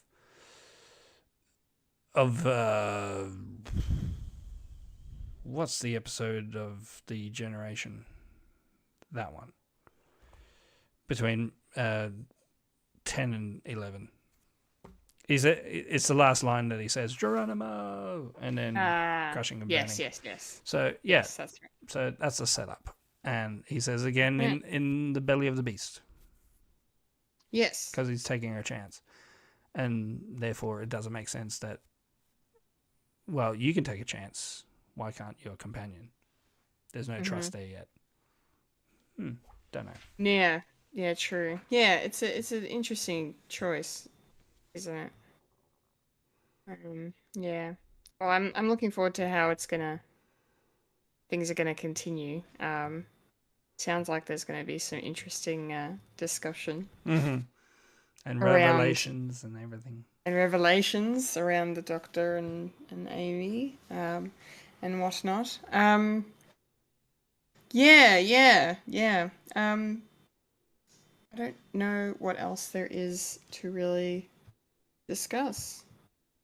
Yeah, I mean, the episode ends with, yeah, as we mentioned, Amy saves the day, and her and the Doctor have that really nice, sweet, tender moment, and then we're off to the next with, the phone in the TARDIS ringing, and I really liked that scene of Amy picking up the phone, and I just really liked the way that the Doctor was telling her to speak it to, the person on the phone, and how she was doing it, and then, like the whole, like, the Prime Minister's on the phone with you. Which Prime Minister? The British one. Which British Prime Minister? Like, that whole banter was quite funny. We're in a time machine. Be specific. Be specific. Yeah. Boris Johnson. Yeah. Boris Johnson. Oh, God. It's in the future. It's in the future. I can't remember. I think it was still Blair. I mean, this is 2010. Would it have been Tony Blair still? I'll look it up. What was your last thoughts? Yeah, well, we get our setup for next episode. Winston Churchill. And the Daleks are coming back. So yeah, I'm very curious as to how that unfolds. I know it's a time travel show, so obviously there's some time travelness going on with the Daleks here. I would say, or just they just happen to be here, and this is a part of the Doctor's story. Yeah. It's like, well, when I was the 11th Doctor, I went back in time, and there were Daleks getting involved with the military and World War II, and yeah, interesting. Yeah. I'm looking forward to it. I think you enjoy this one. Dare I say it's Phil's favorite because it's wartime and it's Daleks. Yes, yes. I bet he loves this episode. Yeah. Release date April, because it was a changeover episode. It's between two. It's between two. Okay, 10th of April was it. June. Really? It was Gordon Brown. Oh, okay. Yeah. The last Labour Prime Minister. Until the complete tyranny of the Tories, where they go through 1, 2, 3, 4, 5. This year is England's election year as well. So. Oh, great! So much. Who are you fun. Voting for? I am voting to protest. Yeah. Lib Dems. Yeah. No, it's a good setup for the next episode. I enjoyed this episode. I understand why you don't like this episode as much, or people wouldn't have enjoyed this episode as much. It definitely wasn't perfect. But no, I appreciated it for what it was. Yeah. So. And it's yours. People like people like different episodes, and it's all valid. It's all things. Yeah, I can't take that away from you. Good, thank you. I like that standpoint. Yeah, I mean, a lot of people like the Matt Smith era, and I have my problems with it, but it doesn't say, oh, you're stupid. It's stupid. You don't know Doctor Who. I was there from the no, not really there from the beginning. I was in the Wondrous years. I was watching VHSs of it. God damn it! I remember a time where there wasn't any Doctor Who. Yeah. You lived in the dark ages. You know, we had Paul McGann, and that was it. Paul McGann, one time. Yeah. In a way, Paul McGann is like the longest serving Doctor Who. Yeah, true. And he only did one thing. Well, live action. Yeah. I also count the countless audio dramas that he's done. Yeah, cool. Yeah. Nice. All right, well, that's it from me. Unless, Mike, you have anything else to say about The Beast Below? No, just don't need to see it again. Unless I'm doing a run through. It's like, oh yeah, this episode. I'll just be on my phone for a bit. Completionist. Yeah, that's fine. Yeah.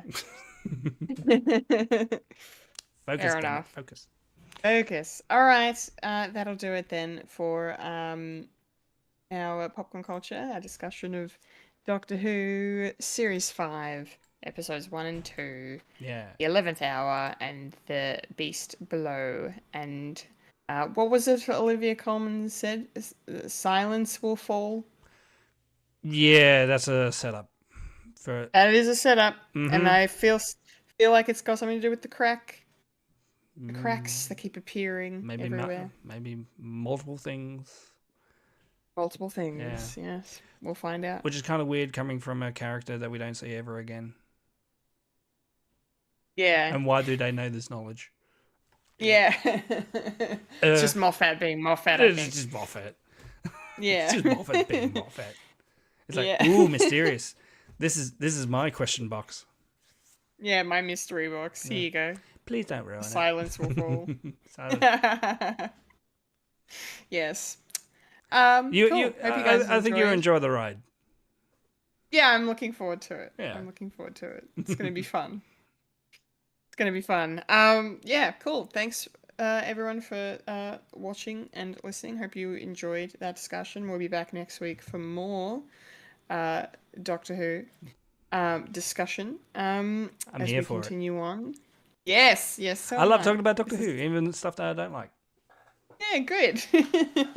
which is weird. True fan. True fan. I'm the only fan. No one's a fan like me. Gatekeeper. I'm the gatekeeper. Doctor Who's always been woke. Yes. Anyway.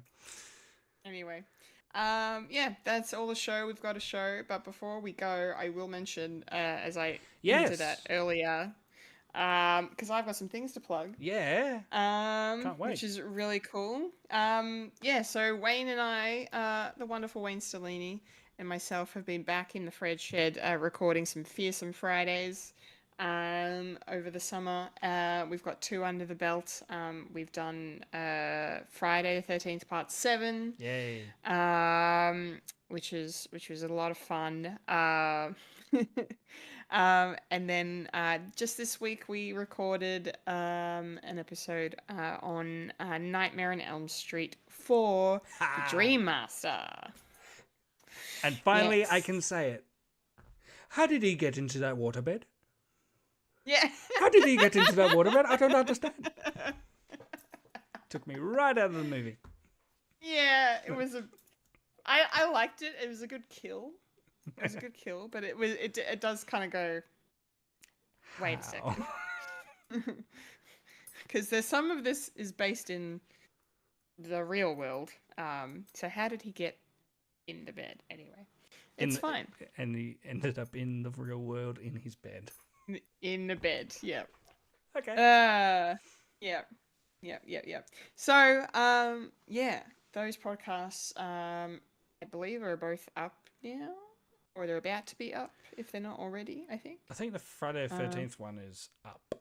Okay, the Friday the 13th one is up, so go check that out in the Fred feed and let us know what you think. And then Nightmare on Elm Street 4 will be coming soon then. Yeah. Yes. So stay tuned. I liked one better than the other. That's all I'll say. One of these things just ain't like the others. But until then, until we've got more show, that's it. We're done. Signing off. Ready, Mike? Yes. A 1, a 2, a 3. And that was a was podcast, a podcast called called Fred. Yes, so remember to follow us on Facebook, Instagram, and Twitter for the latest Fred content. If you like to listen to Fred the Alien, you can find us on SoundCloud, Spotify, Apple Podcasts. If you like to watch Fred the Alien, you can head on over to our YouTube channel. That's www.youtube.com/Fred the Alien Productions, all one word. And if you are on Twitch right now, give us a follow. And if you're on the YouTube, subscribe and ring the bell icon so you can be up to date with all our stuff. Yes, please do. I've been a Kendall Richardson. And I'm the bow tie hating Michael Lister. And you just experienced a podcast called Fred. Remember to eat beef. Freddy lives, Loki dies, the Doctor is in, and happy birthday, Tom Baker, turning 90. Whoa. Well, indeed. Wow, happy birthday to one of the greatest to ever do it. One of the greatest. Hot take. Tom Baker was overrated. Look after yourself and your mental health. Yes, please do. Thanks for watching and listening. Laters, gators. and see. No.